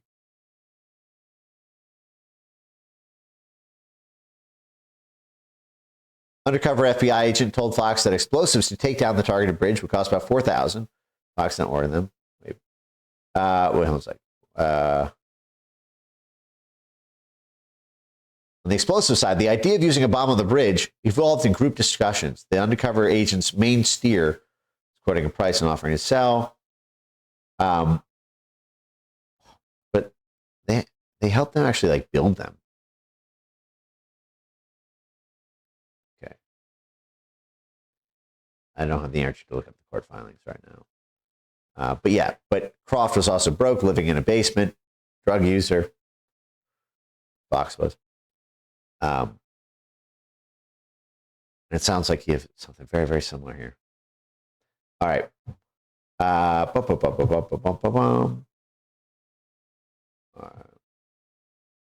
tomorrow's going to be a very exciting day. See, we had one more thing loading up here, right? Did that come through? Okay. All right. Sorry, let me just do a quick pass. Oh, we're almost at the time. All right, that's good enough for now. It will be a fun day tomorrow. I don't know why I was listening to this today. We'll end with this. 2 minutes of it. Are you in tune, Goran? Thank you all. Fucking wicked, that, mate. Thank you all for joining me. Right. Are you all ready to do this and that and jump up and down on that? All right. What a fun development. We got motion.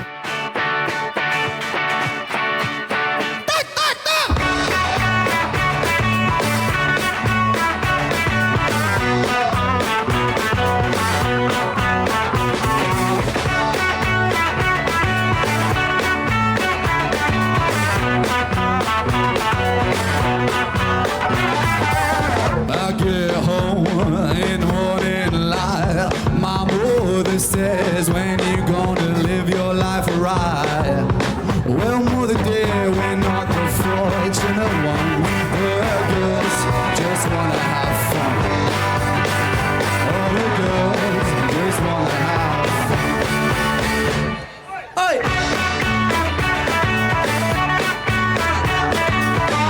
And I'm bringing it right down. Okay, home in the middle of the night. My father says, when you gonna do with your life? Well, daddy dear, you know that you're still number one. But girls just wanna have fun. Girls just wanna have. That's what they want. It's what they want. Oh, fun. It's what they really want. And I said, when the working day is done, all the girls just wanna have fun. All the girls just wanna have fun.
you all had fun. Thank you all for joining me on a late one.